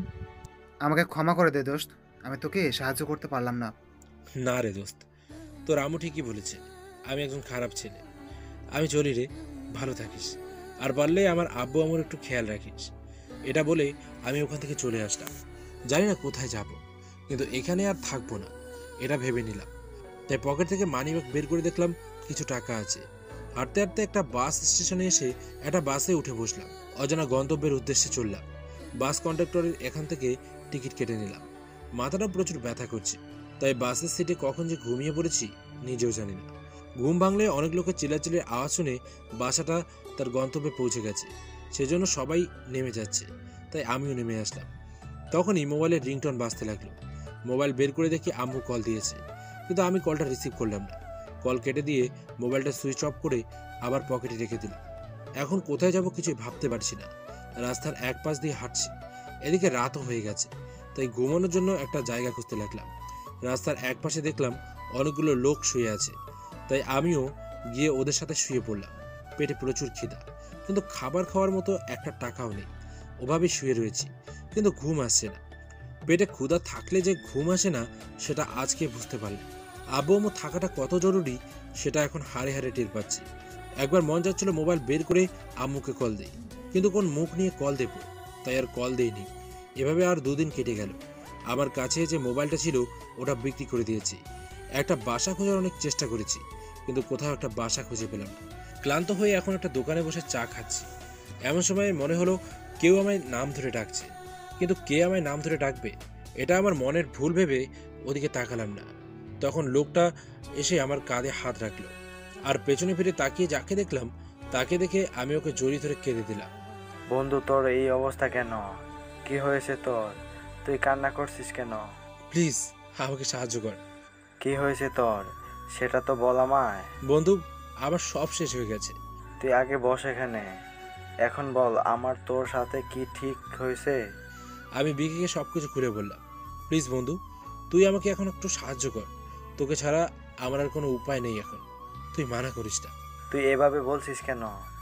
তোর জন্য আজকে আমি এখানে। তুই ভাবলি কি করে আমি তোকে সাহায্য করব না? তুই চল আমার সাথে। আমি একটা বাসায় ভাড়া থাকি, আমি ওখানে একাই থাকি। আজকে থেকে আমি আর তুই থাকবো। আমি বিকির সাথে ও যেখানে থাকে সেখানে আসলাম। বাসার ভেতরে আসতে বাসার মালিক আমাদের সামনে আসলো। বিকি, এই ছেলেটা কে? আঙ্কেল, ও আমার বন্ধু। আজকে থেকে ও আমার সাথে থাকবে, আর আপনি চিন্তা করবেন না, ওর থাকার ভাড়াটাও পেয়ে যাবেন। আচ্ছা বাবা, তোমার নাম কি? আমার নাম মজিবুর। ওকে, তাহলে তোমরা বাসার ভিতরে যাও, আমি একটু বাজার থেকে আসি। এই বলে বাসার মালিক চলে গেল, আর আমি আর বিকি বাসার ভেতরে আসলাম। আচ্ছা বিকি, এই বাসাতে কে কে থাকে? এই তো বাসার মালিক, তার বউ আর তার ছেলে আর তার ছেলের বউ। তুই এখানে বস, আমি একটু বাহির থেকে আসছি। আর সাথে বাথরুম আছে, চাইলে ফ্রেশ হতে পারিস। আমি বাথরুমে গিয়ে ফ্রেশ হয়ে এসে বিকির এখান থেকে একটা জামা পরে নিলাম। বাসায় নিজের এত জামা কাপড় থাকা সত্ত্বেও আমি পুরনো জামা পরতাম, আর আজকে এখানে অনেক জামা পরতে হচ্ছে। কিছুক্ষণ পর বিকি চলে আসলো। চল বন্ধু, এখন দুজনে মিলে কিছু রান্না করি, তারপর তোর সাথে কথা বলবো। ওকে চল। আজকে প্রথম রান্না করছি না, এর আগে অনেকবার রান্না করেছি বন্ধুরা মিলে, দুজনে মিলে রান্না করছি। এমন সময় বিকি বলল, দেখ বন্ধু, তুই তো আমার বিষয়ে সব কিছু জানিসই, তাই বলছি তুই এখানে থাকলে তোকে কিছু করতে হবে, কিছু মাইন্ড করিস না। আরে না, মাইন্ড করবো কেন, কিন্তু কি করব? তুই চাইলে আমার সাথে কাজ করতে পারিস। আমি একটা রেস্টুরেন্টে ওয়েটারে কাজ করি। কলেজ শেষ করে আমি কাজে চলে যাই, আবার রাতে খাওয়া দাওয়া করে ডাইরেক্ট বাসায় ফিরে আসি। ঠিক আছে, তুই তোর মালিকের সাথে কথা বল, আমিও কালকে থেকে তোর সাথে কাজে যাব। আর তোর লেখাপড়া আর কি হবে? আমি তো কোনো কাগজপত্র নিয়ে আসিনি, ওই কলেজ থেকে টিসি নিয়ে আসতে হবে, তারপর না অন্য একটা কলেজে ভর্তি হতে পারবো। আর আমি আবার ওই শহরে ফিরে যেতে চাই না। এখন কি করবো বলতো? তোর কাছে নিজামের নাম্বার আছে না? হ্যাঁ ছিল, কিন্তু এখন তো আমার মোবাইল নেই। তোর সিমটা কোথায়? এই তো আমার পকেটেই আছে। নে, তুই তোর সিমটা আমার ফোনে লাগিয়ে নিজামকে কল করে বল কালকে কলেজ থেকে টিসি এনে সবগুলো কাগজে ফটো উঠিয়ে যাতে মোবাইলে পাঠিয়ে দেয়। এগুলো প্রিন্সিপাল স্যারকে দেখালেই তোকে কলেজে ভর্তি করে নেবে। আমি বিকির কথা মতো মিজানকে কল করে সব কিছু বললাম, কিন্তু এটা বলিনি যে আমি এখন বিকির সাথে আছি। দুদিন পর মিজান কলেজ থেকে আমার সকল কাগজপত্র এনে পাঠিয়ে দিল আমার কাছে। এখন আমি বিকির সাথে কাজ করি। আজকে যাচ্ছি কলেজে ভর্তি হওয়ার জন্য। কলেজে ঢোকার সাথে সাথে কিছু মেয়ে বলতে শুরু করলো, ওই দেখ, এক খ্যাত আজকে আর একটা খ্যাতকে নিয়ে এসেছে কলেজে। স্যাররা কেন যে সব খ্যাতকে কলেজে ভর্তি করে আল্লাহ মাহমুদ জানে। আরে দোস্ত, তুই ওসবে কান দিস না তো। তুই চল আগে আমার সাথে প্রিন্সিপাল স্যারের রুমে, তোকে আগে ভর্তি হতে হবে কলেজে। ওকে চল। প্রিন্সিপাল স্যারের রুমে গিয়ে প্রিন্সিপাল স্যারের সাথে কথা বলে ভর্তি হয়ে বিকির সাথে ক্লাসে আসলাম। দেখলাম বিকি পিছনে গিয়ে বসলো, তাই আমি জিজ্ঞেস করলাম, কি হলো, তুই পিছনে গিয়ে বসলি কেন? তুইও আয়, বস এখানে। কেন, আগে বসার জায়গা আছে তো। বলো, এই কাজ করিস না। আগের বেঞ্চে মনি আর তার সাথে বান্ধবী বসে, ওই জায়গায় কেউ যদি বসে তাহলে ওর অবস্থা খারাপ করে দেয়। কে এই মনি? প্রিন্সিপাল স্যারের মেয়ে, এই জন্য ও কলেজের সবার উপরে নেতাগিরি দেখায়। তুই এখানে বসতো, এখনই স্যার চলে আসবে। আমি গিয়ে বিকির পাশে বসে পড়লাম। কিছুক্ষণ পর দেখলাম একটা সুন্দরী মেয়ে আসছে। কি বলবো ভাই, দেখেই ক্রাশ খেয়ে গেছি। এত মায়াবী চেহারা আমি আগে কখনো দেখিনি। আমি এক ধ্যানে মেয়েটার দিকে তাকিয়ে থাকলাম। মেয়েটা আমার দিকে তাকালোই না, ওভাবেই গিয়ে সামনে বেঞ্চে বসে পড়লো। বিকি, এই মেয়েটা কে রে? তোকে কিছুক্ষণ আগে বললাম না, প্রিন্সিপাল স্যারের মেয়ে, এইটাই হলো সেই মেয়ে। মানে মনি? হ্যাঁ। কিন্তু দোস্ত, মেয়েটার ওপর তো আমি ক্রাশ খেয়ে গেলাম। কে? তার মানে মাসুমা কি হবে? হ্যাঁ। আমি কিছু বলতে যাব, তার আগেই ক্লাসে স্যার চলে আসলো। কথাবার্তা ছাড়াই ক্লাস করাতে শুরু করলেন। এভাবে এক এক করে সবগুলো ক্লাস করলাম। যখন বাইরে আসলাম তখন কে যেন আমাকে ল্যাং মারল, আর আমি সোজা গিয়ে একটা মেয়ের ওপর পড়ে গেলাম। মেয়েটা সুচা আমার গালে ঠাস করে দুটো থাপ্পড় মেরে দিল। এই ভিখারির বাচ্চা, তুই আমার শরীরে টাচ করার সাহস কোথা থেকে পেলি? সরি, আমি দেখতে পাইনি, কে যেন আমাকে ল্যাং মারলো। আর আমি চুপ, একদম মিথ্যে কথা বলবি না। সব তোদের ছোট লোকদের বাহানা, আমি সব বুঝি। সুন্দরী মেয়ে দেখলেই গায়ে পড়তে মন চায়, তাই না? বিশ্বাস করেন, আমি সত্যি বলছি, আমি জেনে শুনে আপনার গায়ে পড়িনি। মনি, ও আজকেই নতুন কলেজে এসেছে, তাই ও তোমার বিষয়ে কিছু জানে না। ওকে প্লিজ ক্ষমা করে দাও। আজকে নতুন বলে ক্ষমা করে দিলাম, ভবিষ্যতে যেন এরকম ভুল আর না হয়। সর আমার সামনে থেকে। আমাকে ধাক্কা মেরে সরিয়ে দিয়ে হন হন করে চলে গেল। আর আমিও ওখানে না দাঁড়িয়ে থেকে বিকির সাথে বাসায় চলে আসলাম। তারপর কিছুক্ষণ রেস্ট করে যখন রেস্টুরেন্টে আসতে যাব তখনই, এই যে ভাইয়া, একটু দাঁড়াও তো। পেছন থেকে কারো ডাক শুনে পেছনে ফিরে তাকালাম। বাসার মালিকের ছেলের বউ আমাকে ডাক দিয়েছে, তাই আমি ওনার কাছে গেলাম। জি ভাবি বলেন। 2 দিনে ওনার সাথে আমার ভালো পরিচয় হয়ে গেছে।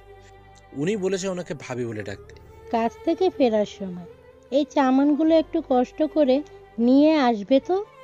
ভাবি আমার হাতে একটা কাগজ দিয়ে দিল, কাগজে কিছু নাম লেখা আর কিছু টাকাও দিয়ে দিল।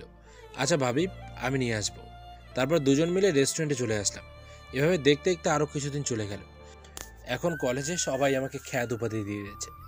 আমি ওদের কিছু বলি না, কি বলবো, এখন যে আমার সব কিছু থেকেও নেই, তাই চুপচাপ ওদের অপমান সহ্য করে যাচ্ছি। আজকে আমি একাই রেস্টুরেন্টে কাজ করতে চলে আসলাম। বিকি কোথায় যেন গিয়েছে। কাজ করে বাসায় এসে দেখি এখনও বিকি আসেনি।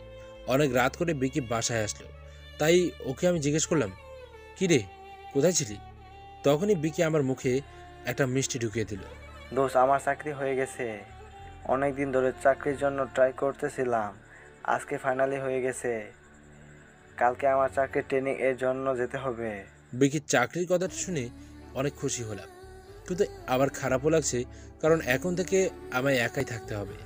কিরে দোস্ত, তুই খুশি হসনি? আরে কে বললো আমি খুশি না? আমি অনেক খুশি হয়েছি। তা কালকে কখন যাবি তুই? সকাল 9টার সময় যাব। পরের দিন সকালে বিকি চলে গেল। এখন এখানে শুধু আমি একাই থাকি। সারাদিন কলেজে, আবার কলেজ শেষে রেস্টুরেন্টে, এভাবেই আমার দিন কাটতে লাগলো। হঠাৎ একদিন আমার সাথে এমন কিছু হলো যে তার জন্য আমার পুরো লাইফটাই পাল্টে গেল। এমন কি হয়েছিল তোর সাথে যার জন্য তোর পুরো লাইফ পাল্টে গেল?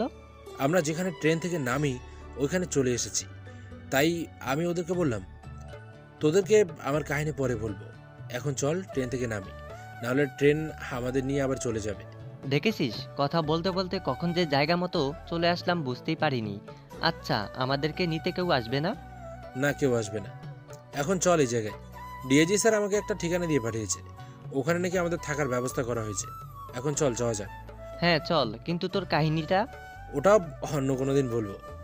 এখন আমাদের প্রথম কাজ হচ্ছে মিশন কমপ্লিট করা, তাই ওটা আগে করতে হবে। মুজিবুর, তুই এটা আমায় কোথায় নিয়ে আসলি? কেন, তোর আবার কি হলো? এখান থেকে কিছু দূরে আমার নানুর বাসা। আচ্ছা বলতো, আমরা সঠিক কোন কলেজের উদ্দেশ্যে এসেছি? এই কলেজ? আমি একটা কলেজের নাম বললাম। আরে ওই কলেজের প্রিন্সিপাল তো আমার মামা। তাহলে তো আরো সহজ হয়ে গেল আমাদের মিশনটা। এখন আর কষ্ট করে ওই কলেজে আমাদের ঢুকতে হবে না। এক মিনিট, ওই কলেজে ঢুকবো মানে? আমাদের ওই কলেজে কি কাজ? মামা, তোমাকে কলেজে ঢুকতে কে বলেছে? তোমাকে তো অন্য কাজের জন্য নিয়ে এসেছি। কলেজে তো ঢুকবো আমি, মিঠুন আর মিম। তুমি তো অন্য কাজ করবে। মানে কি? আমি কলেজে ঢুকবো না? তাহলে আমি কি করব? সময় হলে ঠিকই জানতে পারবে।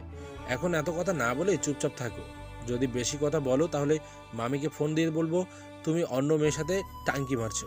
তারপর তোমার অবস্থা কি হবে সেটা একবার ভেবে নাও। এই কাজ একদম করবি না বলে দিলাম। একবার তুই আমার বইয়ের কাছে কি যেন বলেছিলি, আমাকে 2 দিন বাসায় খাবার খেতে দেয়নি। ওকে, তাহলে তুমি এখন চুপচাপ বসো এখানে। আমরা সবাই একই বাসায় উঠেছি, শুধু সবার রুম আলাদা। এখন কিছু প্ল্যান করব, তাই সবাই একসাথে হয়েছি। আমাদের কথা বলার মাঝেই হঠাৎ একটা কল আসলো আমার মোবাইলে। আমি কল রিসিভ করলাম। ওপাশ থেকে, তাহলে ফাইনালি চলে এসেছিস? তোর জন্যই তো অপেক্ষা করছিলাম। হ্যালো, কে তুই? আরে আমাকে চিনতে পারছিস না? যাকে খোঁজার জন্য তোরা এখানে এসেছিস সে আমি। আসুন, শুধু শুধু কলেজে গিয়ে কোনো লাভ নেই। কলেজ থেকে কিছু পাবি না। আমাকে ধরতে হলে তোর মাইন্ড গেম খেলতে হবে। আমি তোর মাইন্ডে আছি। আমি কিছু বলতে যাব তার আগেই কলটা কেটে দিল। কে কল দিয়েছে রে? জানি না, শুধু বললো আমরা নাকি ওকে খোঁজার জন্য এখানে এসেছি, আর কলেজে গিয়ে নাকি কোনো লাভ হবে না। এটা বলেই কল কেটে দিল। ওই খুনিটা আবার কল করলো নাকি তোকে? লোকটার কথা শুনে মনে হলো লোকটা হয়তো আমাকে চেনে। এখন তোরা যা, গিয়ে শুয়ে পড়। আমারও প্রচুর ঘুম পাচ্ছে। কালকে সকালে ভেবে দেখবো কি করা যায়। ওরা সবাই নিজের নিজের রুমে চলে যায়, আর আমিও এত কিছু না ভেবে ঘুমিয়ে পড়লাম। পরের দিন আমি ডিআইজি স্যারকে কল দিলাম। আসসালামু আলাইকুম স্যার। ওয়ালাইকুম আসসালাম। কি হলো মজিবুর, এত সকাল সকাল কল দিলে যে? স্যার, আমরা যে প্ল্যানটা করেছিলাম ওই প্ল্যানটা চেঞ্জ করতে হবে। কতবার বলেছি তোমাকে আমাকে স্যার না বলে আঙ্কেল বলতে? Sorry uncle. হ্যাঁ, এখন ঠিক আছে। এখন বলো তুমি কেন প্ল্যানটা চেঞ্জ করতে চাও, কি হয়েছে? যে লোকটা এসব খুন করেছে ওই লোকটা আমাদের বিষয়ে সব জানে। কিন্তু কিভাবে জানে সেটা আমি বুঝতে পারছি না, কিন্তু এটা আমাদের করতেই হবে। আড়াল থেকে কোনো লাভ নেই। ও যখন আমাদের বিষয়ে সব জানে তাহলে ওর মুখোমুখি আমাদের হতেই হবে। তাই আমি বলছিলাম আপনি এখানকার হেডকোয়ার্টার কল দিয়ে বলেন আজকে আমরা 4 জন ওইখানে জয়েন হব। ওকে, আমি ওইখানকার হেডের সাথে কথা বলছি। ওকে। আমি কল কেটে দিয়ে ফ্রেশ হয়ে রুমের বাইরে আসলাম। ওদের 3 জনকেও ডেকে উঠালাম। ওরা সবাই ফ্রেশ হয়ে আসলো। তারপর সবাই মিলে সকালের নাস্তা করলাম। তোরা সবাই রেডি হয়ে নে। কোথায় যাবি? এখানকার হেডকোয়ার্টারে যাব। যে প্ল্যান করেছিলাম ওটা চেঞ্জ হয়ে গেছে। ডিআইজি স্যারের সাথে যা কথা হলো সব কিছু ওদেরকে বললাম। ওকে। মিম, তুই শুধু কলেজে যাবি। যেহেতু ওই কলেজের প্রিন্সিপাল তোর মামা লাগে, তাই তুই তোর মামাকে সব কিছু খুলে বলে তুই ওই কলেজের একজন স্টুডেন্ট হয়ে যাবি। ওদেরকে আরও কিছু বলতে যাব, তখনই ওনার মোবাইলে একটা কল আসলো, তাই কিছু দূরে গিয়ে কলে কথা বলতে লাগলো। তাহলে আমার কি কাজ? আরে আসল কাজটা তো তুই করবি। কি? ওই কলেজের সকল সিস্টেম হ্যাক করতে পারবি। আরে ওইটা তো আমার বাম হাতের কাজ। তুই কিছুক্ষণ সময় দে, আমি তোকে সব তথ্য দিচ্ছি। আরে এত জলদি করতে হবে না, আমি আগে কি বলি সেটা শোন। ওকে বল। মিম, তোর এখানে থাকতে হবে না, তুই তোর নানুর বাসায় চলে যা। কালকে থেকে কলেজে গিয়ে কলেজের সকল তথ্য আমাকে দিবি, কলেজে কি হয় না হয়। আর শোন, কলেজে কাউকে তোর পরিচয় দিবি না, শুধু তোর মামাকে তোর বিষয়ে সব বলবি। ওকে, তাহলে আমি আসি। মিম চলে যাওয়ার সাথে সাথেই কুদ্দুস মামা আসলো। আই এম সরি, আমি তোদের সাথে থাকতে পারলাম না। মানে? আমাকে এক্ষুনি বাসায় যেতে হবে, রিয়ার অবস্থা খুবই খারাপ। এক্ষুনি আম্মু কল দিয়ে বলল, তুই প্লিজ ডিআইজি স্যারকে একটু ম্যানেজ করে নে। ওকে, কোনো সমস্যা নেই। বাড়িতে গিয়ে রিয়ার অবস্থা কি আমাকে অবশ্যই কল করে জানাবে। রিয়া হচ্ছে কুদ্দুস মামার বউয়ের নাম। কুদ্দুস মামা চলে গেল। মিঠুন, চল এখন হেডকোয়ার্টারে যেতে হবে। আমরা দুজনে হেডকোয়ার্টারে চলে আসলাম। তারপর এখানকার হেডের কাছে ওই কেসটার বিষয়ে কিছু তথ্য দিতে বললাম। উনি বলে উনিও নাকি নতুন এই কেসটা নিয়ে কাজ করছেন, তাই কেসটা সলভ করা বেশ সুবিধার হয়ে গেল। স্যার, যে 4টা খুন হয়েছে, এই 4টা লাশ এখন কোথায় আছে? লাশগুলো এখন মর্গে রাখা হয়েছে, তোমরা চাইলে গিয়ে চেক করে আসতে পারো। আমি আমার এখানকার একজন লোককে তোমাদের সাথে যেতে বলছি। আমাদের সাথে যাওয়ার জন্য একটা মেয়েকে বলল এখানকার হেড। মিঠুনের দিকে তাকাতেই দেখলাম এক ধ্যানে মেয়েটার দিকে সে তাকিয়ে আছে, তাই আমি ওকে একটা ধাক্কা দিলাম। এভাবে মেয়েটার দিকে না তাকিয়ে চল। মর্গে এসে লাশগুলো চেক করতে লাগলাম। মিঠুন, একটা জিনিস খেয়াল করেছিস? কি? এই 3টা লাশ দেখ। এই ছেলেটা প্রথম খুন হয়েছিল, তাই না? মেয়েটাকে উদ্দেশ্য করে বললাম, ও আপনার সাথে তো পরিচয় হলাম না। হাই, আমি মজিবুর। আমি মেয়েটার দিকে হাত বাড়িয়ে দিয়ে বললাম, আমি জুই। আমি মিঠুন। হয়েছে, আর পরিচিত হতে হবে না, এখন লাশটার দিকে ধ্যান দাও। এই প্রথম লাশের শরীরে দেখো 8টা গুলি মেরেছিল, দ্বিতীয় লাশটার শরীরে দেখো 7টা গুলি মেরেছে, আর এই তৃতীয় লাশটার শরীরে 6টা গুলি। এর মানে কি বুঝতে পারলে? এর মানে তো একটাই হতে পারে, ওই খুনির পিস্তলে হয়তো অনেক গুলি আছে। মিঠুন, এখানে ফাইজলামি করতে আসা হয়নি কিন্তু। ওকে, সরি স্যার, এই লাশটা তো এখনো দেখেননি। ও, আমি ভুলে গেছিলাম। 4 নম্বর লাশের মুখ দেখে আমি হাজার উল্টো শক খেলাম। কি দেখলাম এটা আমি? ওর এই অবস্থা কেন? কারণ 4 নম্বর লাশটা ছিল রনির। রনির শরীরে 5টা গুলি। এই লাশটা দেখে তুই এত চমকে গেলি কেন? তুই কি ওকে চিনিস নাকি? তোদেরকে বলেছিলাম না, রকি নামের একটা ছেলে আমাকে হুমকি দিয়েছিল যাতে মাসুমার সাথে না থাকি। এটাই হচ্ছে সেই রকি। ওসব বাদ দে, এখন আমি কি বলছি ওটা শোন। ওই খুনিটা মোট 8টা খুন করবে। তুই এত শিওর হয়ে বলছিস কিভাবে? আমি এত শিওর না, কিন্তু লাশগুলোর শরীরে গুলির টার্গেট দেখে আমি শিওর হলাম। একটা বিষয় বুঝতে পারতেছি না। কি? রকির বাসা তো এখানে না, তাহলে ও এখানে আসলো কিভাবে? সেই বিষয়টা আমি কিছু বুঝতে পারতেছি না। আমিও কিছু বুঝতে পারছি না কিভাবে কি। আচ্ছা জুই, লাশগুলোর পোস্টমর্টমের রিপোর্ট কোথায় আছে? হ্যাঁ, আমাদের কাছেই আছে, অফিসে রাখা। ওদের পরিবারের কেউ এসে লাশগুলো নিয়ে যায়নি? হ্যাঁ, এসেছিল, কিন্তু স্যার দেয়নি। এই কেস শেষ হওয়ার পর লাশগুলো নিয়ে যেতে পারবে। ও আচ্ছা, তাহলে চলো এখন রাতের বেলা মিঠুন কলেজের পুরো সিস্টেম হ্যাক কর। ওখান থেকে অবশ্যই কিছু না কিছু তথ্য পাওয়া যাবে। ঠিক আছে, আমি এখনই করছি। আর আমি কিচেনে গিয়ে 2 কাপ কফি বানিয়ে আনলাম দুজনের জন্য। কিরে, হয়েছে কি? এই বিষয়টা তোর দেখা উচিত, এদিকে আয়। মিঠুন ওর ল্যাপটপ আমার দিকে এগিয়ে দিল। এই মেয়ের বিষয়ে সকল তথ্য আমাদের জানতে হবে। 3 মাস আগে কারা যেন এই মেয়েকে দর্শন করে। তুই এই মেয়ের বিষয়ে সকল তথ্য খুঁজে বের কর। এই মেয়ের নাম থেকে শুরু করে সকল ডিটেলস আমার চাই 10 মিনিটের মধ্যে। তখনই আমার মোবাইলে কল আসলো। আমি মোবাইলটা হাতে নিয়ে দেখি মিম কল দিয়েছে। হ্যাঁ বল। কলেজে আজকে অনেক কিছু জানতে পেরেছি। আমি শিওর ওই খুনগুলো সব ওই মেয়ের জন্যই হচ্ছে। মানে কি বলছিস, ভালো করে বল। কিছুক্ষণ আগে আমি কলেজের বিষয়ে মামার কাছে যখন জিজ্ঞেস করি যে কলেজের স্টুডেন্টগুলোকে এভাবে কেন মারা হচ্ছে, তুমি কি ওটার বিষয়ে জানো, তখন মামা যা বলল ওটা তোর শোনা দরকার। হ্যাঁ বল, আমি শুনছি। আজ থেকে 3 মাস আগে নাকি এই কলেজে কিছু স্টুডেন্টরা মিলে একটা মেয়েকে ধর্ষণ করে। আর এটা জেনে তুই আরও অবাক হবি, যে ছেলেগুলো খুন হয়েছে ওই ছেলেগুলোই মিলে নাকি মেয়েটাকে ধর্ষণ করে। তোর মামা এত কিছু জানে, তাহলে পুলিশকে কেন ইনফর্ম করেনি? আগে তুই আমার পুরো কথাটা শোন। হ্যাঁ বল। মামা এই বিষয়ে পুলিশের কাছে গিয়েছিল, সাথে ওই মেয়ের পরিবারও ছিল, কিন্তু পুলিশরা মেয়েটাকে অনেক উল্টাপাল্টা প্রশ্ন জিজ্ঞেস করে। যেগুলো নাকি আমারও বলতে লজ্জা লাগছে। তারপর নাকি হঠাৎ একদিন মেয়েটার বাবা সকল কিছু বাদ দিয়ে দেয়, কিন্তু কেন সেটা মামা জানে না। তার কিছুদিন পরেই নাকি মেয়েটা আত্মহত্যা করে। আমি আর কিছুই জানতে পারিনি। আমি কল কেটে দিয়ে মিঠুনের কাছে আসলাম। কি হলো, কিছু জানতে পেরেছিস? হ্যাঁ, অনেক কিছুই জানতে পেরেছি। মেয়েটার নাম লাভলি, মেয়ের বাসা ঠিকানা এটা। মিঠুন আমাকে একটা ঠিকানা বলল। ঠিক আছে, এখন তুই যা, গিয়ে ঘুমা। কালকে আমরা ওই মেয়ের বাসায় যাব। মিঠুন যাওয়ার কিছুক্ষণ পর আমিও ঘুমিয়ে পড়লাম। পরের দিন আমি আর মিঠুন দুজনেই এখন রাস্তার এক পাশে দাঁড়িয়ে আছি। মিমকে কল দিয়ে আসতে বলেছি, তাই এখন ওর জন্য অপেক্ষা করছি। কিছুক্ষণের ভেতরে মিমও চলে আসলো। আমরা তিনজন মিলে লাবলীদের বাসায় আসলাম। বাসায় নক করার সাথে সাথেই একটা মহিলা এসে দরজা খুলে দিল। আসসালামু আলাইকুম আন্টি। ওয়ালাইকুম সালাম। তোমরা কে? আমরা কি ভেতরে আসতে পারি? হ্যাঁ, এসো। আমরা তিনজনে বাসার ভেতরে আসলাম। তোমরা বসো এখানে। আমরা তিনজনে সোফায় গিয়ে বসলাম। আন্টি, আমরা লাবলীর বিষয়ে কিছু জানতে এসেছি। প্লিজ আন্টি, আমাদের ফিরিয়ে দেবেন না। ঠিক আছে, বলো কি জানতে চাও তোমরা ওর বিষয়, আর তোমাদের পরিচয় কি? আমি আমাদের বিষয়ে সবকিছু বললাম আন্টিকে। লাবণীর সাথে কি হয়েছিল বিস্তারিতভাবে আমাদের বলেন। আন্টি আমাকে এক এক করে সবকিছু বলল। আন্টি আরেকটা কথা বলল, যেটা শুনে আমরা সবাই অবাক হলাম। কারণ আন্টি বলল লাবণী নাকি এখনো বেঁচে আছে, আর ও এখন কোমায় আছে। আন্টি, আমরা কি লাবণীকে দেখতে পারি? ঠিক আছে, চলো তাহলে। তোমাদেরকে আমি আমার মেয়ের কাছে নিয়ে যাচ্ছি, কিন্তু ওই বিষয়ে কেউ যেন জানতে না পারে। তোমাদের বিশ্বাস করে আমি সব কিছু বলেছি, আমার বিশ্বাসটা রেখো তোমরা। ঠিক আছে, আমরা বসলাম। আন্টি কিছুক্ষণ পর রেডি হয়ে আসলো। তারপর ওনার সাথে আমরা তিনজনে মিলে একটা হসপিটালে চলে আসলাম। আন্টি আমাদের একটা রুমের ভিতরে নিয়ে গেল। রুমের ভেতরে অনেক সুন্দর একটা মেয়ে শুয়ে আছে, অনেক মায়াবী চেহারা। এটাই আমার মেয়ে।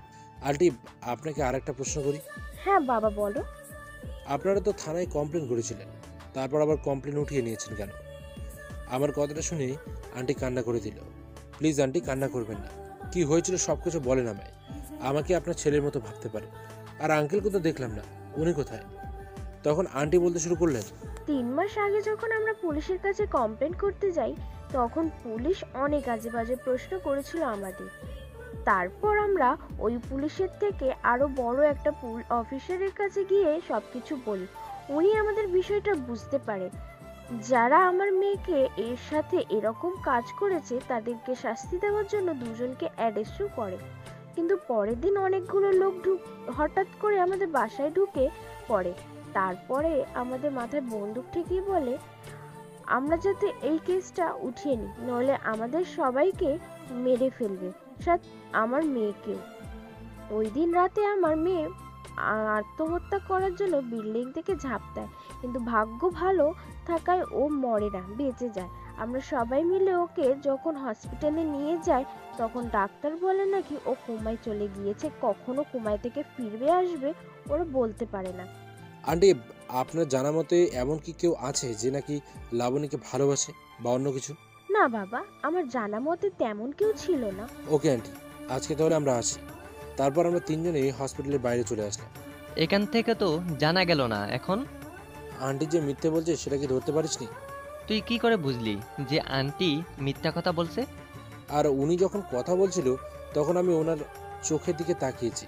ওনার চোখে স্পষ্ট মিথ্যা বলা দেখতে পেরেছি। আন্টি কিছু না কিছু তো আমাদের কাছ থেকে লুকোচ্ছে, সেটা কি আমাদের এখন খুঁজে বের করতে হবে। মিম, তুই আজকে থেকে আন্টির উপর নজর রাখবি। মিমের সাথে কথা বলার মাঝে একটা ছেলে দৌড়ে এসে বলতে লাগলো, স্যার, এখনই আমি এখানে আমার বাইকটা রেখে হসপিটালের ভিতরে গিয়েছি, এখন এসে দেখি আমার বাইকটা নেই। প্লিজ স্যার, আমার বাইকটা একটু খুঁজে বের করে দেন। তারপর মিঠুন ছেলেটাকে বলল পুলিশ স্টেশনে গিয়ে কমপ্লেন করতে। আর তার কথা শুনে মজিবুর বলল, তুই চুপ কর মিঠুন। আচ্ছা, তোমার বাইকের কালার কি আর বাইকের নাম্বার কি? লাল বাইক, আর বাইক নাম্বার হচ্ছে KL10AH5379। চলো আমার সাথে। আমরা সবাই একসাথে একটা রুমে আসলাম, যেখানে নাকি হসপিটালের পুরো সিসিটিভি ক্যামেরা দেখার কম্পিউটার রাখা হয়েছে। এই রুমে এসে দেখি একজন লোক সিসিটিভির ক্যামেরা দেখছে। ওনার কাছে গিয়ে আমি আমার কার্ড দেখানোর সাথে সাথেই উনি চেয়ার থেকে উঠে গেলেন। মিঠুন কিছুক্ষণ আগের ফুটেজগুলো চেক করলো। ঠিক আছে, আমি করছি। মিঠুন এক এক করে সবগুলো ক্যামেরার ফুটেজ বের করলো। হসপিটালের সামনের ক্যামেরাটায় বড় করে স্ক্রিনের সামনে নিয়ে আয়। আমার কথা মতো মিঠুন ক্যামেরাটার সামনে আনলো। তখনই ছেলেটা বলল, স্যার, ওই যে আমার বাইক। তুমি শিওর ওটা তোমার বাইক? হ্যাঁ স্যার, আমি কিছুদিন আগে বাইক কিনেছি, ওটা চিনতে আমি ভুল করব না। বাইকটা নিয়ে যাওয়ার সাথে সাথেই দেখলাম ওই বাইকের পেছনে দুটো অ্যাম্বুলেন্স বের হয়েছে। তাই আমি ওই ছেলেকে জিজ্ঞেস করলাম, যেটা কি ক্যামেরার সামনে বসেছিল, আচ্ছা ওই দুই অ্যাম্বুলেন্সের ড্রাইভারের নাম্বার আছে? হ্যাঁ আছে, দাঁড়ান আমি এক্ষুনি দিচ্ছি। ছেলেটার কাছ থেকে আমি নাম্বার নিয়ে ওই ড্রাইভারকে কল দিলাম। হ্যালো, কে? আমি আমার পরিচয় দিলাম। জি স্যার, বলেন। তোমার সামনে কি কোনো লাল রঙের বাইক আছে? আর বাইকের নাম্বার হচ্ছে KL10AH5379। হ্যাঁ স্যার আছে, বাইকে দুটো ছেলে বসা। দাঁড়ান 1 মিনিট, আমি নাম্বারটা দেখতে পাচ্ছি না, নাম্বারটা দেখে নিই। হ্যাঁ জলদি দেখো। হ্যাঁ স্যার, আপনি যে নাম্বারটা বলছেন এটাই নাম্বার। আচ্ছা তুমি বাইকটাকে ফলো করতে থাকো, আমি এক্ষুনি আসছি। আর তুমি এখন কোন রোডে আছো? ড্রাইভার ওনার লোকেশন বললেন। আমি অন্য ছেলেটাকে জিজ্ঞেস করলাম, আচ্ছা তোমার বাইক আছে? জি স্যার আছে। তোমার বাইকের চাবিটা দাও। আর চিন্তা করো না, কিছুক্ষণের মধ্যেই আমি তোমার বাইক আবার দিয়ে যাব। ছেলের কাছ থেকে চাবি নিয়ে কিছুক্ষণের মধ্যে আমি ড্রাইভারের লোকেশনে চলে আসলাম। কিছুক্ষণ ফলো করার পরেই দুটো ছেলেকে ধরে ফেললাম। এরই মধ্যে কিছু পুলিশও চলে আসলো গাড়ি নিয়ে, সাথে মিঠুনও আছে। ছেলেটা ওর বাইক পেয়ে অনেকটা খুশি হলো। ছেলেটা আমাকে ধন্যবাদ দিয়ে চলে গেল। আর ওই দুটো ছেলেকে পুলিশকে বললাম নিয়ে যেতে। আমার কথা মতো ছেলে দুটোকে পুলিশ নিয়ে গেল। দেখতে দেখতে 2 দিন কেটে গেল। রাতের বেলা আমি ঘুমোচ্ছিলাম, হঠাৎ কারো ফোনে আমার ঘুম ভেঙে গেল। আমি কল রিসিভ করে ঘুম ঘুম কণ্ঠে বললাম, ভালো, কে? এত জলদি আমায় ভুলে গেছিস? তোর থেকে এটা এক্সপেক্ট করিনি। আর শুনলাম ওই দিন নাকি তুই হসপিটালে গিয়েছিলি। কেন করছিস তুই এসব? সেটা খুঁজে বের করা কাজ তোর। আমার কাছে জিজ্ঞেস করছিস কেন? আমি যদি সব বলে দেই তাহলে তুই কেন? আসুন, তোর জন্য একটা ব্যাড নিউজ আছে। কিছুক্ষণ আগে আরেকজনকে মেরে ফেলছি। এই ঠিকানায় গিয়ে দেখবি লাশটা পড়ে আছে। বলেই কলটা কেটে দিল। আমি পাল্টে কল দিলাম, কিন্তু নাম্বারটা সুইচ অফ বলছে। আমি জলদি করে উঠে ফ্রেশ হয়ে মিঠুনকে সাথে নিয়ে ওই ঠিকানা মতো চলে আসলাম। ঠিকানা মতো আস্তে আস্তে সকাল হয়ে গেছে। এখানে এসে দেখি অনেক লোকের ভিড় করেছে। বিষয়ের ভেতরে গিয়ে দেখলাম একটা পুলিশকে মেরে একটা গাছের ডালের সাথে লটকিয়ে রেখেছে। কিছুক্ষণের মধ্যেই এই নিউজটা আবার পুরো দেশে ছড়িয়ে গেল। আবার আরেকটা খুন হয়েছে। এবার সাধারণ কেউ খুনি হয়নি, ডাইরেক্ট পুলিশ খুন হয়েছে। তাই লোকে বলাবলি করছে, পুলিশ যখন নিজেকে বাঁচাতে পারে না তখন অন্যকে কিভাবে সুরক্ষা দেবে। এদিকে রাগে আমার শরীর জ্বলছে। এরই মধ্যে ডিআইজি স্যার কল দিল। আমি কলটা রিসিভ করলাম। মজিবুর, কি করছো তোমরা ওখানে? ওখানে কি তোমরা পিকনিকে গেছিলে? আরেকটা খুন কিভাবে হলো? যদি কেসটা সলভ করতে না পারো তাহলে কেন কেসটা নিলে? এমনিতে রেগেছিলাম, আবার এখন ডিআইজি স্যারের কথা শুনে আরও বেশি রাগ উঠে গেল। তাই রাগী কণ্ঠে বললাম, আমি কি আপনার পা ধরে বলেছিলাম যে আমি এই কেসে কাজ করব? আমি তো অন্য একটা কেসে ছিলাম, তাহলে আমাকে এখানে পাঠিয়েছেন কেন? আর খুনিটা তো আমার মামা লাগে না যে গিয়ে বলবো মামা আর খুন করো না। আইজি স্যারকে আরও অনেক কথা শুনিয়ে দিলাম। কুল ডাউন মজিবুর, এভাবে রেগে যাচ্ছ কেন? রাগ উঠবে না স্যার, বলেন তো? নিজের চোখের সামনে যখন একটা পুলিশ অফিসারের লাশ দেখতে হয় তখন কেমন লাগে বলতে পারেন? আমার সামনে যদি ওই খুনিটা এখন থাকতো তাহলে ওকে যে কি করতাম নিজেও জানি না। আমি এখন কল রাখলাম। রাগের মধ্যে কি উল্টাপাল্টা বলে দেবো নিজেও জানি না। ওকে, মাথা ঠান্ডা হলে কল দিও। ডিআইজি স্যার কল কেটে দিল। আর আমি একটা চেয়ারে বসে ভাবতে লাগলাম খুনিটা কি করে আমাকে চেনে, কিন্তু কিছু ভেবে পাচ্ছি না। তাই এক প্যাকেট সিগারেট নিয়ে ছাদের ওপর চলে আসলাম। আর অন্যদিকে জান, আজকে আমি আরেকজনকে শেষ করে দিয়েছি, যে নাকি তোমার সাথে খারাপ ব্যবহার করেছিল। আর তুমি চিন্তা করো না, তুমি যখন ভালো হবে তখন তোমার এই অবস্থা যে করছে তাদেরকে আমি তার আগেই শেষ করে দিব। তুমি চিন্তা করো না বাবা, লাভলি খুব জেদি, ঠিক আছে? যাদের ডাক্তার বলেছে। আর তুমি এক্ষুনি এখান থেকে চলে যাও, তোমার ওপর পুলিশের নজর আছে। আচ্ছা মা, ভালো থাকবে। আর কিছু সমস্যা হলে আমাকে কল দিও। আর এই নাও কিছু টাকা। অজানা লোকটা হসপিটাল থেকে বেরিয়ে আসলো। তখনই মিম আমাকে কল দিল। আমি সিগারেট খাচ্ছিলাম, এমন সময় ফোনের আওয়াজ শুনে ফোনটা রিসিভ করলাম। হ্যাঁ মিম, বলো। মজিবুর, তুই এক্ষুনি আমার মোবাইলের লোকেশন অনুযায়ী আমাকে ফলো কর। ওই খুনি আজকে হসপিটালে এসেছিল আর আমি এখন ওকে ফলো করছি। তুই ফলো করতে থাক, আমি এক্ষুনি আসছি। আমি জলদি নিচে চলে আসলাম, কিন্তু এখানে তো আমার বাইক নেই, তাহলে কি দিয়ে যাওয়া যায়? তখনই আমার নজর গেল একটা স্কুটির দিকে। দেখলাম স্কুটিতে চাবি লাগানো আছে। তাই আমি জলদি করে স্কুটিটা নিয়ে গেটের বাইরে চলে আসলাম। আর তখনই পেছন থেকে কারো আওয়াজ শুনতে পেলাম, চোর চোর, কেউ ধরেন চোরটাকে, আমার স্কুটি নিয়ে পালিয়ে গেল। আমি মেয়েটার আওয়াজ শুনেও স্কুটি না থামিয়ে সোজা মিমের মোবাইলের লোকেশন অনুযায়ী স্কুটি চালাতে লাগলাম। কিছুক্ষণের মধ্যে মিমের পাশাপাশি চলে আসলাম। মিম, কোথায় লোকটা? ওই যে দেখ, লাল কালারের শার্ট পরে আছে না, ওইটা। তুই স্কুটিটা নিয়ে গিয়ে আমি যে বিল্ডিংয়ে থাকি ওইখান দিয়ে আয়। আমি ফলো করছি লোকটাকে। আর মিঠুনকে আমার মোবাইলের লোকেশন অনুযায়ী চলে আসতে বল। মিম চলে গেল আর আমি লোকটাকে ফলো করতে লাগলাম। রাস্তা দিয়ে হেঁটে যাচ্ছি, কিন্তু মনে হচ্ছে কেউ একজন আমাকে ফলো করছে। কিন্তু যখন আমি পিছনে ফিরে দেখি কাউকে দেখতে পাই না, তাই আমি দিলাম এক দৌড়। অনেকক্ষণ হেঁটে ফলো করার পর দেখলাম লোকটা দৌড় দিয়েছে, তাই আমিও ওর পিছনে দৌড়তে লাগলাম। অনেকক্ষণ ধরে ওর পিছনে দৌড়াচ্ছি। ও একটা গলির ভেতরে ঢুকে পড়লো আর আমিও ওর পেছনে ওই গলির ভেতরে ঢুকে পড়লাম। অনেক চাপা একটা রাস্তা। যখনই আমি ওকে ধরে ফেলতে যাব তখনই ও সরে গেল, আর আমি একটা গাড়ির সাথে ধাক্কা খেয়ে আবার আরেকটা গাছের সাথে বাড়ি খেয়ে নিচে পড়ে গেলাম। তারপর কি হলো কিচ্ছু মনে নেই। আমার যখন জ্ঞান ফিরলো তখন নিজেকে হাসপাতালে আবিষ্কার করলাম। আশেপাশে তাকিয়ে কাউকে দেখতে পেলাম না। প্রচুর পানি তৃষ্ণা পেয়েছে, তাই উঠে পানি খেতে চাইলাম। তখনই ভেতর থেকে একটা আওয়াজ আসলো। বিশ্বাস করেন ভাই, সামনে এমন একজনকে দেখতে পাবো তা কখনো কল্পনাও করতে পারিনি। কারণ আমার সামনে স্বয়ং মাসুমা দাঁড়িয়ে আছে, ওটাও ডাক্তারের পোশাকে। মাসুমা এসে আমাকে পানির গ্লাস এগিয়ে দিল, কিন্তু মাসুমা আমার সাথে একটাও কথা বললো না। তার মানে মাসুমা কি আমাকে চিনতে পারেনি যে ও আমার সাথে কথা বললো না, নাকি ও আমাকে ভুলে গিয়েছে? তখন একটা দুষ্টু ছেলে এসে মাসুমাকে জড়িয়ে ধরে বলল, আম্মু, দাদা দাদি এসেছে আর তোমাকে ডাকছে বাইরে। এই ছেলেটা মাসুমাকে আম্মু বলছে কেন? তার মানে কি মাসুমার অন্য কারোর সাথে বিয়ে হয়ে গেছে? অজান্তেই আমার চোখ দিয়ে জল পড়তে লাগলো, আর মাসুমাও বাইরে চলে গেল। সাথে সাথেই দেখলাম ভেতরে আব্বু আম্মু দুজনেই আসলো। আম্মু এসে সোজা আমার হাত ধরে কেঁদে দিল আর বলতে লাগলো, তোর এত অভিমান আসে কোথা থেকে? হ্যাঁ, তোর আব্বু ওই দিন তোকে সামান্য কিছু কথা শুনিয়েছে দেখে তুই এইভাবে বাড়ি ছেড়ে চলে যাবি? আজকে 6টি বছর হয়ে গেছে তোর মুখটা দেখিনি। তুই আমাকে ক্ষমা করে দে বাবা। আমার ওই দিন তোর কথা শোনা উচিত ছিল। এই 6টি বছর আমি এমন একটা জায়গা নেই যে তোকে খুঁজিনি, কিন্তু তোকে কোথাও পাইনি। কিন্তু 4 দিন আগে যখন মাসুমা করে দিয়ে কেঁদে কেঁদে বলছিল যে তুই হাসপাতালে ভর্তি আছিস, কথাটা শুনে অনেক খুশি হয়েছিলাম। কিন্তু তোর অসুস্থতার কথা শুনে আমাদের কি অবস্থা হয়েছিল তুই বুঝবি না। আমি বেড থেকে উঠে বসলাম। না আব্বু, তুমি আমাকে ক্ষমা করে দাও। আমার উচিত ছিল তোমাদের ভালো করে বোঝানোর, কিন্তু আমি ওটা না করে বাসা থেকে চলে গিয়ে আর কখনো আসিনি। আমাকে তোমরা সবাই ক্ষমা করে দিও। তখনই আম্মু ওই ছোট ছেলেটাকে ওনার কাছে ডাক দিলে। দাদু ভাই, এদিকে আসো। এই যে তোমার আব্বু। তুমি সব সময় বলতে না যে তোমার আব্বুর কাছে যাবে, এটাই তোমার আব্বু। আম্মুর কথা শুনে একটু অবাক হলাম, সাথে অনেক খুশিও হলাম। তার মানে কি মাসুমার অন্য কারোর সাথে বিয়ে হয়নি? মাসুমা এখনো আমারই আছে। কিন্তু মাসুমা তো আমার সাথে কথাই বলছে না।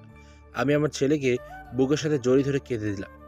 এটা কোনো কষ্টের কান্না না, খুশির কান্না। নিজের পরিবারকে এত বছর পর ফিরে পেয়েছি, এর থেকে বেশি খুশির বিষয় কি হতে পারে? কিন্তু বাবা, তোর এরকম অবস্থা কিভাবে হলো? আন্টি, ওর একটা অ্যাক্সিডেন্ট হয়েছিল। আমার পেছন থেকে মিঠুন কথাটা বলল। তুমি কে বাবা? আম্মু হচ্ছে আমার বন্ধু মিঠুন, আর মিঠুন এরা আমার আব্বু আম্মু, আর এটা আমার ছেলে। আরও 2 দিন হসপিটাল থেকে বাসায় চলে আসলাম। আমি ওই বিল্ডিংয়ে যেতে চেয়েছিলাম, কিন্তু আব্বু আম্মু আমাকে যেতে দেয়নি, তাই আমি আমার নিজের বাসায় চলে আসলাম। অনেক বছর পর আজকে নিজের বাসাটা দেখলাম। আমি আমার নিজের রুমে গেলাম। পুরো রুম খেলনা দিয়ে ভর্তি। এখন আমার মাথায় শুধু একটাই প্রশ্ন ঘুরছে, এখানে আসার পর চাচা চাচিকে একবারও দেখিনি, আর আমার ছেলে আছে, এটা কি করে সম্ভব? কিছু বুঝতে পারছি না। এসবের মধ্যে মাসুমা আমার সাথে কথা বলছে না। ওর সাথে অনেকবার কথা বলতে চেয়েছি, কিন্তু ও আমাকে এড়িয়ে চলেছে। ও কি আমার উপর রেগে আছে নাকি অন্য কিছু? কিছু বুঝতে পারছি না। এদিকে মাথাটা প্রচুর যন্ত্রণা করছে, তাই আর কিছু না ভেবে ঘুমিয়ে পড়লাম। এভাবে আরও 2 দিন কেটে গেল। এই 2 দিনে মাসুমা আমার সাথে একবারও কথা বলেনি। ও, আপনাদের তো আমার ছেলের নাম বলতে ভুলে গেছি। আমার ছেলের নাম হচ্ছে ঈসা। আজকে ভেবে নিয়েছি মাসুমা যখন আমার রুমে আসবে তখন জোর করে হলেও ওর সাথে কথা বলতে হবে আমার। মাসুমার জন্যই রুমে বসে অপেক্ষা করছি। কিছুক্ষণের মধ্যে মাসুমাও রুমে আসলো, জানি না কি জন্য। ও রুমে ঢোকার সাথে সাথেই আমি গিয়ে রুমের দরজাটা বন্ধ করে দিলাম। তারপর আমি ওর কাছে যেতে লাগলাম, আর ও পিছুতে পিছুতে দেওয়ালের সাথে গিয়ে ঠেকলো। আর আমি ওর মুখের সামনে গিয়ে জিজ্ঞেস করলাম, আমার সাথে এরকম কেন করছো? কত দিন হয়েছে আমি এখানে এসেছি, তারপরেও কেন আমার সাথে কথা বলোনি? কেন কথা বলবো আপনার সাথে? কে হন আপনি আমার? কে হয় মানে? আমি কিছু লাগি না তোমার? না, কেউ হন না আপনি আমার। সরেন, আমাকে যেতে দেন। মাসুমা আমাকে সরিয়ে দিতে চাইলো। আমি ওর হাত দুটো চেপে ধরলাম। না, আজকে কোথাও যেতে পারবে না। অধিকার দেখাচ্ছেন? তুমি যা খুশি ভাবতে পারো, কিন্তু আজকে তোমাকে আমার কথা শুনতেই হবে। এখন খুব অধিকার দেখাচ্ছেন। কোথায় ছিলেন আপনি যখন সব থেকে বেশি প্রয়োজন ছিল আপনাকে আমার? তখন তো আপনাকে পাইনি আমার পাশে, তাহলে এখন কেন? ওই দিন তোমরা কেউ আমার কথা শোনোনি। এখন আমার উচিত তোমাদের উপর রেগে থাকার, কিন্তু উল্টো তুমি এখন আমার উপর রেগে আছো। 6টি বছর একটা বারও খোঁজ নিয়েছেন বেঁচে আছি নাকি মরে গেছি? না, আপনি নেননি।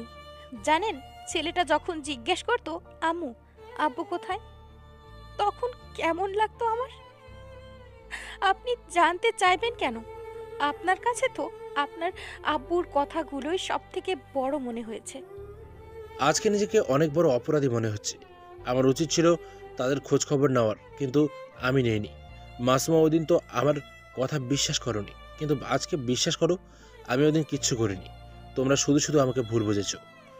আপনাকে কেউ ভুল বুঝতেছে না, সবাই সত্যিটা জেনে গেছে, আর আমিও। তাহলে তুমি আমার সাথে এরকম করছো কেন? প্লিজ তুমি আমার সাথে কথা বলো। জানো, যখন তুমি আমার চোখের সামনে থাকো কিন্তু কথা বলো না, তখন কিরকম লাগে। ও, সামান্য এতটুকুতেই আপনার এত কষ্ট লাগে? তাহলে একবার আমার কথাটা ভাবেন তো। যখন একটা মেয়েকে সমাজে লোক জিজ্ঞেস করে তোর সন্তান কিভাবে আসলো, তোর তো কোনো স্বামী নেই, তাহলে তুই মা হলি কিভাবে? তখন এসব কথা শুনে আমার কিরকম লাগতো। আমি তো অনেকবার আত্মহত্যা করতে গিয়েছিলাম, কিন্তু শুধু আব্বু আম্মু আর আমার সন্তানটার জন্য এখনো বেঁচে আছি, না হলে অনেক আগেই মরে যেতাম। আমি মাসুমার মুখে আঙুল দিয়ে বললাম, প্লিজ মরার কথা বলো না, আমি সহ্য করতে পারবো না। এতটা বছর তোমাদের ছাড়া থেকেছি, আর পারবো না। আমরা কি আবার সবকিছু নতুন করে শুরু করতে পারি না? মাসুমা হাউমাউ করে কাঁদতে লাগলো আর আমাকে শক্ত করে জড়িয়ে ধরলো। আমিও মাসুমাকে শক্ত করে জড়িয়ে ধরলাম। এই পাগলি, কান্না করছো কেন? এখন তো আমি চলে এসেছি, তাই না? তুমি অনেক খারাপ, তুমি আমাকে একটুও ভালোবাসো না। কে বলেছে আমি তোমাকে ভালোবাসি না? আমি এই রাগী মেয়েটাকেই অনেক ভালোবাসি, আর কখনো তোমাকে ছেড়ে যাব না। তখনই আমার ডাক শুনতে পেলাম, আর আমিও মাসুমাকে ছেড়ে দিলাম। আম্মু ডাকছে, আমি এখন যাই। মাসুমা দাঁড়াও, তোমার কাছে আরেকটা কথা জানার আছে। কি? এতদিন হয়েছে এখানে এসেছি, কিন্তু চাচা চাচিকে কি একবারও দেখছি না। ওনারা কোথায়? আর আমার পাগলি বোনটা কোথায়? আব্বু আম্মু আর বেঁচে নেই। কি কি বলছো তুমি এসব? কিভাবে কি হলো? তোমাকে আমি রাতের বেলা সবকিছু বলবো। এখন আম্মু ডাকছে, দেখে আসি। আর মিনার বিয়ে হয়ে গেছে, ও এখন দেশের বাইরে থাকে। ওকে খবর দেওয়া হয়েছে যে তুমি ফিরে এসেছো। মনে হয় ওরা কালকে আসবে। তোমার কাছ থেকে অনেক প্রশ্নের উত্তর জানার আছে।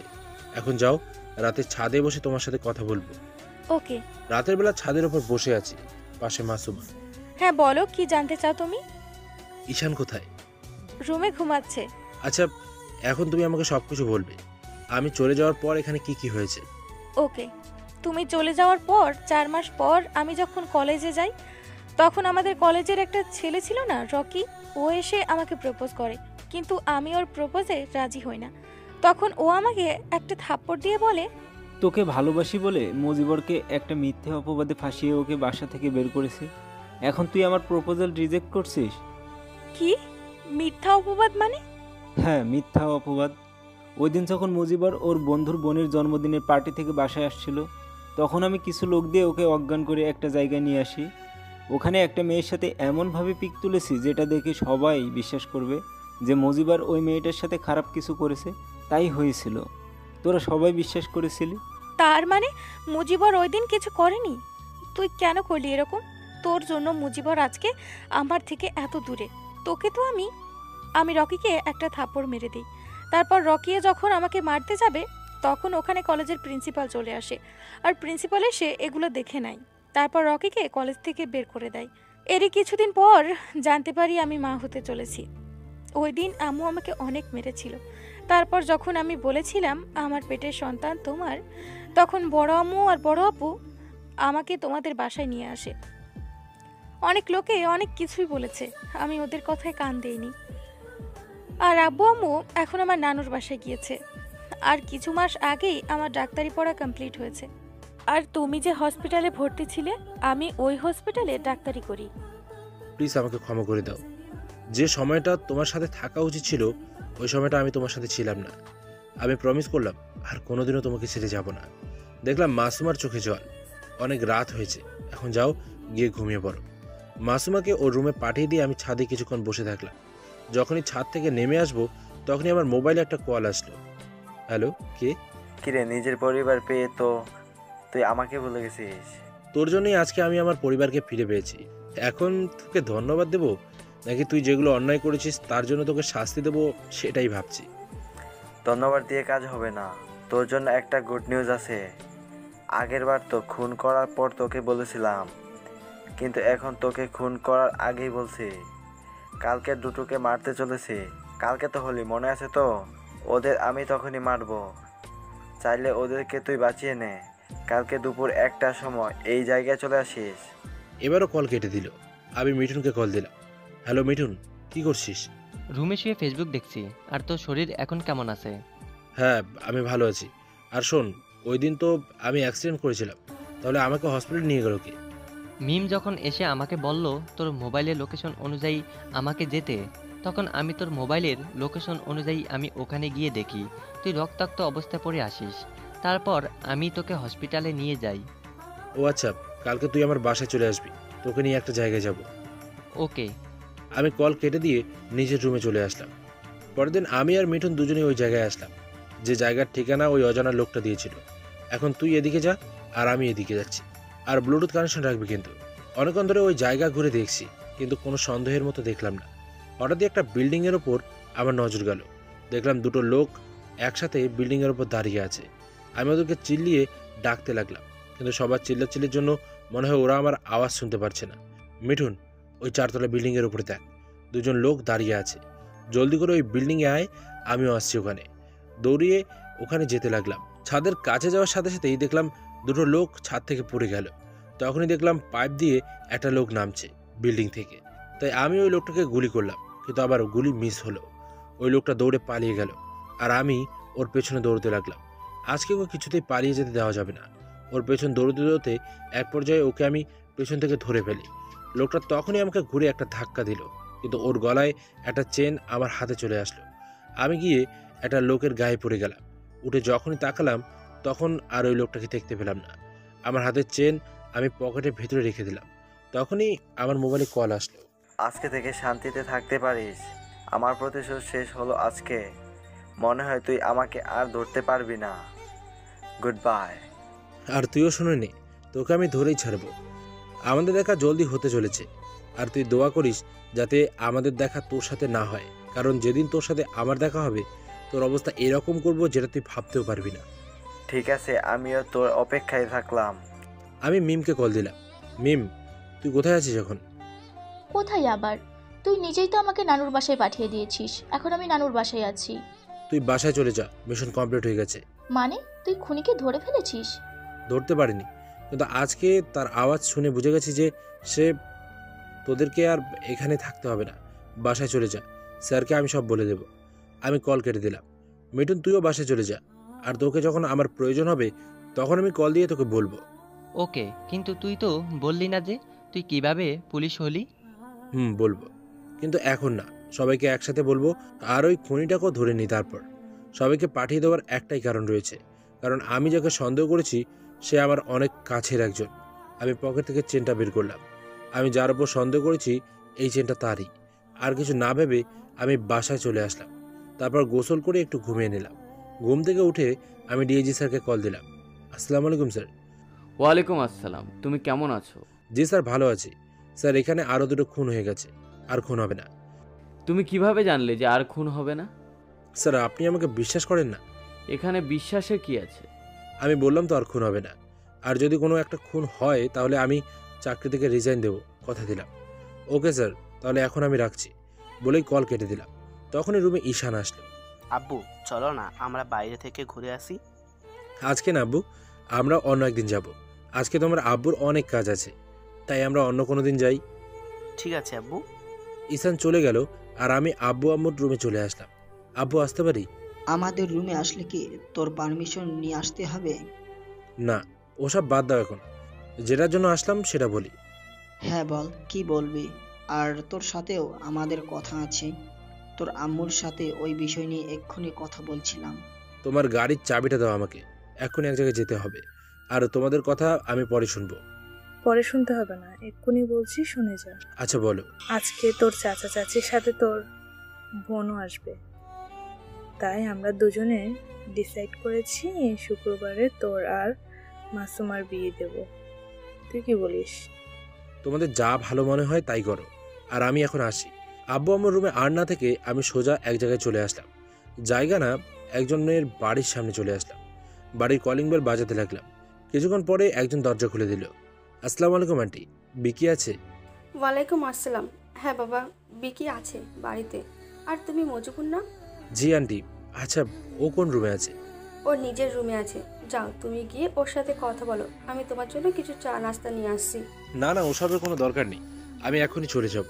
আমি বিকির রুমের সামনে চলে আসলাম। রুমের দরজা লাগানো, তাই আমি অনেকবার দরজায় ধাক্কা দিলাম, কিন্তু কারো কোনো আওয়াজ শুনতে পেলাম না। তাই বিকির মোবাইলে কল দিলাম। রুমের ভেতর আওয়াজ শোনা যাচ্ছে, কিন্তু কল রিসিভ করছে না। আমি একটা খিড়কির পাশে গিয়ে খিড়কির দরজায় ধাক্কা দেওয়ার সাথে সাথে খুলে গেল। বিকি, তুই এসব কি করছিস? আমি দৌড়ে গিয়ে দরজায় জোরে একটা লাথি দিলাম, সাথে সাথে দরজাটা খুলে গেল। আপনারা বুঝলেন না তো কি হয়েছে? আমি বলছি, আমি খিড়কির দরজা খুলে দেখি বিকি ফ্যানের সাথে একটা কাপড় বেঁধে তার গলার সাথে বেঁধে দিয়েছে কাপড়টা। আমি দৌড়ে গিয়ে বিকিকে থামালাম, তারপর ঠাস ঠাস করে ওর গালে দুটো থাপ্পড় মেরে দিলাম। বিকি, তুই কি করছিস এসব করার আগে একবার তুই তোর আব্বু আম্মুর কথা ভাবলি না? তুই আমাকে মরে যেতে দে, আমার জন্য আজকে লাভলির এই অবস্থা। দেখ, আমি জানি না লাভলির সাথে তোর কি সম্পর্ক, তুই কেনই বা নিজেকে অপরাধী ভাবছিস। একটা কথা শোন, এখন মেয়েটা কোমায় আছে, যখন কোমা থেকে ফিরে আসবে তখন ও যদি তোকে দেখতে না পায় তখন তার অবস্থা কি হবে একবার ভেবেছিস? আমি এখন কি করব বল? আমি তো সবাইকে শাস্তি দিয়ে দিয়েছি, এখন শুধু আমি বাকি আছি। কি হয় লাভলি তোর? আর লাভলির এই অবস্থা হলো কিভাবে, আমাকে সব কিছু বল। তাহলে শোন, আজ থেকে 7 মাস আগে লাভলির সাথে আমার দেখা হয় এক বাস স্টেশনে। ওখান থেকে আমাদের কথা শুরু হয়। আস্তে আস্তে দুজন দুজনকে ভালোবেসে ফেলি।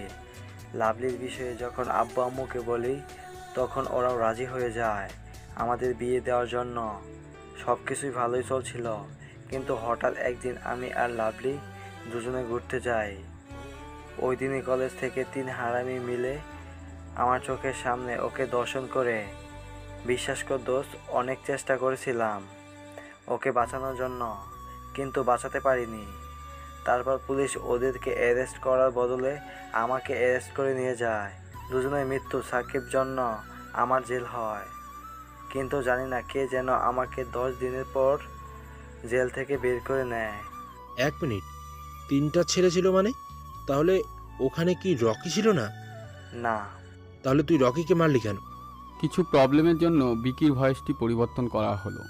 শুধু তোর জন্য মেরেছি, কারণ ওর জন্যই তো লাইফটা বরবাদ হয়ে গিয়েছিল। তাই যখন অন্যজনকে মারবো তখন এই হারামিটাকেই শাস্তি দিব না, এটা ভাবলি কি করে? তাই ওকে আমি এই দুনিয়া থেকেই উঠিয়ে দিয়েছি। দেখ, আমি কিন্তু কিছু বুঝতে পারছি না। যখন ওই 3টা ছেলে অপরাধ করেছে, তাহলে তুই আরো বাকি লোকগুলোকে মারলি কেন? এই 3টাকে কেন মেরেছে তা তো জানিস। আর ওই পুলিশকে মেরেছিলাম কারণ ওই পুলিশের বাজে বাজে কথা শুনে লাভলি সুইসাইড করতে বাধ্য হয়েছিল। আর ওই 2টা লোককে মারার কারণ হচ্ছে ওই 2টা মিথ্যা সাক্ষীর জন্য আমাকে 10 দিনের জেলে থাকতে হয়েছিল। আর 1 মিনিট, তুই কি করে এসব জানলি যে ওই খুনগুলো আমি করেছি? কারণ আজকে যখন তুই কল দিয়েছিলি, হয়তো তুই ভুলে ভয়েস চেঞ্জ করা অ্যাপসটা অন করতে ভুলে গিয়েছিলিস, আর আমি তোর ভয়েস শোনার সাথে সাথে চিনতে পেরেছি যে এটা তুই। আর এই নে চেন, এই চেনটা আমি তোকে দিয়েছিলাম। তাহলে এখন কি তুই আমাকে অ্যারেস্ট করতে এসেছিস? না। কেন? কারণ তুই যাদেরকে খুন করেছিস তাদের বেঁচে থাকার কোনো অধিকার ছিল না। ওরা যদি বেঁচে থাকতো তাহলে আর কত মেয়ের জীবন নষ্ট করতো তার হিসাব নেই। এদিকে আমি বিকির সাথে কথা বলছি, আর অন্যদিকে মাসুমা যখন আমার রুম গোছাতে চায় তখনও আমার বালিশের নিচে একটা পিস্তল দেখতে পায়। আসলে বিকির কাছে আসার সময় আমি পিস্তল আনতে ভুলে গেছিলাম। মাসুমা পিস্তলটা নিয়ে সোজা আমার আম্মুর কাছে চলে যায়। আম্মু, এই যে দেখো। পিস্তল? তুই পিস্তল পেলি কোথায়? মুজিবরের বালিশের নিচে পেয়েছে। ও কোনো খারাপ কাজ তো করতেছে না? না রে মা, আমার ছেলে কখনো খারাপ কাজ করতে পারে না। ও ওর উপর আমার বিশ্বাস আছে। কিন্তু আম্মু, ওর কাছে পিস্তল আসলো কোথা থেকে? আর ওর পিস্তল দিয়ে কিসের কাজ? আমরা তো এখনো পর্যন্ত এটাই জানতে পারিনি যে মুজিবর কি কাজ করে। ও বাসায় আসুক, তারপরে তুই জিজ্ঞেস করে নিস। মাসুমা পিস্তলটা নিয়ে গিয়ে ওর রুমে রেখে দেয়। এদিকে আমি বিকির সাথে অনেকক্ষণ কথা বলি, তখন বাসায় আসার উদ্দেশ্যে বের হব। তখন পেছনে হাত দিয়ে দেখি আমার পিস্তল নেই, তাই জলদি করে বাসায় আসতে লাগলাম। আর আসার সময় বিকিকে বলে এসেছি শুক্রবার আমার বিয়ে, যাতে সময় মতো আমাদের বাসায় পৌঁছে যায়। জলদি করে বাসায় এসে আমি সোজা আমার রুমে চলে আসলাম। তারপর পুরো রুম খুঁজতে লাগলাম, কোথায় গেল পিস্তলটা, কিন্তু কোথাও খুঁজে পাচ্ছি না। তখনই পেছন থেকে এটা খুঁজতেছো তো? আমি পেছনে ফিরে দেখলাম মাসুমা হাতে পিস্তল নিয়ে দাঁড়িয়ে আছে। মাসুমা, তুমি এটা পেলে কোথায়? আমি এটা কোথায় পেয়েছি সেটা বড় কথা না, এখন বড় কথা হচ্ছে তোমার কাছে এটা আসলো কোথা থেকে। কে তুমি? আমি বর্তমানে এই এলাকার SP, assistant commissioner of police. খুব জলদি আমি থানাতে জয়েন হতে চলেছি। এখন হয়েছে, দাও আমার পিস্তল। কি? তুমি পুলিশ অফিসার? কিন্তু কিভাবে কি? সেটা অনেক লম্বা কাহিনী, আমি শুনবো। এখন না, কালকের মতো খাওয়া দাওয়া করে ছাদে এসো, তখন বলবো। ওকে। মাসুমা চলে গেল। তখন আমি মিঠুনকে কল দিলাম। মিঠুন, কোথায় আছিস তুই এখন? এই তো বাসায় আছি। কেন, কি হয়েছে? শুক্রবার আমার বিয়ে, চলে আসিস কিন্তু। আর যদি না আসিস তাহলে তোকে কখনো বিয়ে করতে দেব না। এটা তুই কি আমাকে বিয়ের দাওয়াত দিচ্ছিস নাকি হুমকি দিচ্ছিস? কোনটা? তোর যেটা মনে হয় সেটাই। শুক্রবার আমার বিয়ে, তোকে যেন 2 দিন আগেই দেখতে পাই। তার মানে হাতে কালকের দিন সময় আছে, কালকের পর তোকে আসতে হবে। আর পারলে কালকেই চলে আয়। ওকে, তুই চিন্তা করিস না, আমি ঠিকই চলে আসব। ওকে, তাহলে আমি এখন রাখি। ওদের সবাইকে কল দিতে হবে। আমি একে একে সব বন্ধুগুলোকে কল দিলাম। তারপর ডিএজি আঙ্কেলকেও কল দিলাম। ওনাকেও আমার বিয়ের কথাটা বললাম। উনি বললেন বিয়ের দিন নাকি আসবে। তারপর আবার বিকিকে কল দিলাম। কি হলো, এখন আবার কল দিলি কেন? কিছুক্ষণ আগেই না বাসা থেকে গেলি?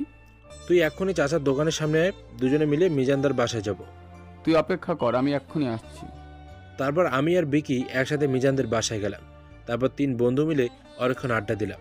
রাতের বেলা মাসুমা আর আমি দুজনই ছাদের উপর বসে আছি।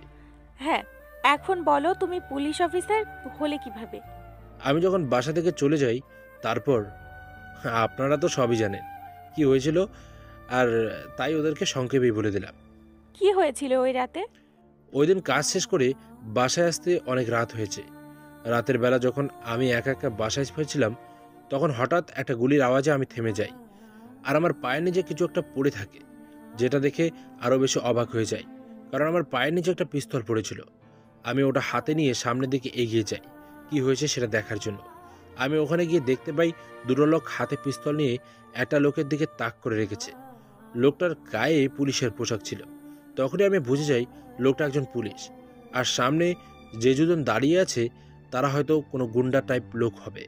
তখন আমি পিস্তল চালাতে পারতাম না, তাই হাতে পিস্তল নিয়ে কোথায় গুলি করেছি তা নিজেও জানি না।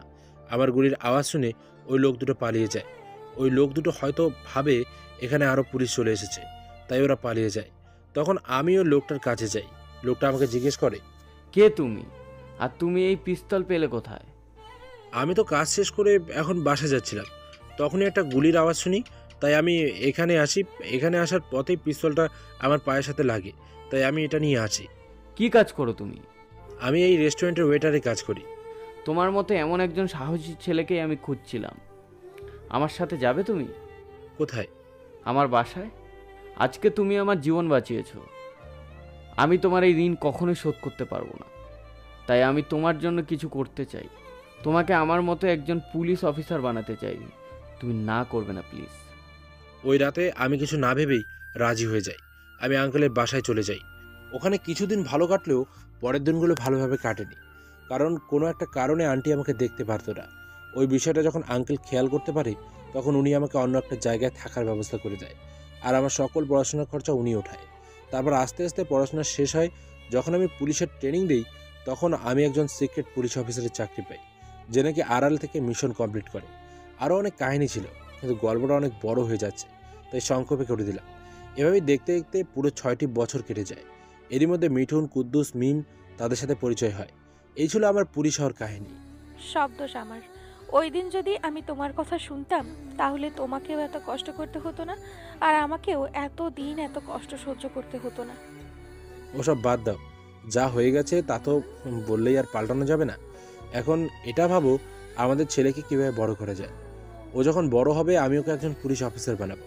না, ওকে আমি ডাক্তার বানাবো। না, পুলিশ অফিসার। ওকে ওকে থামো এখন।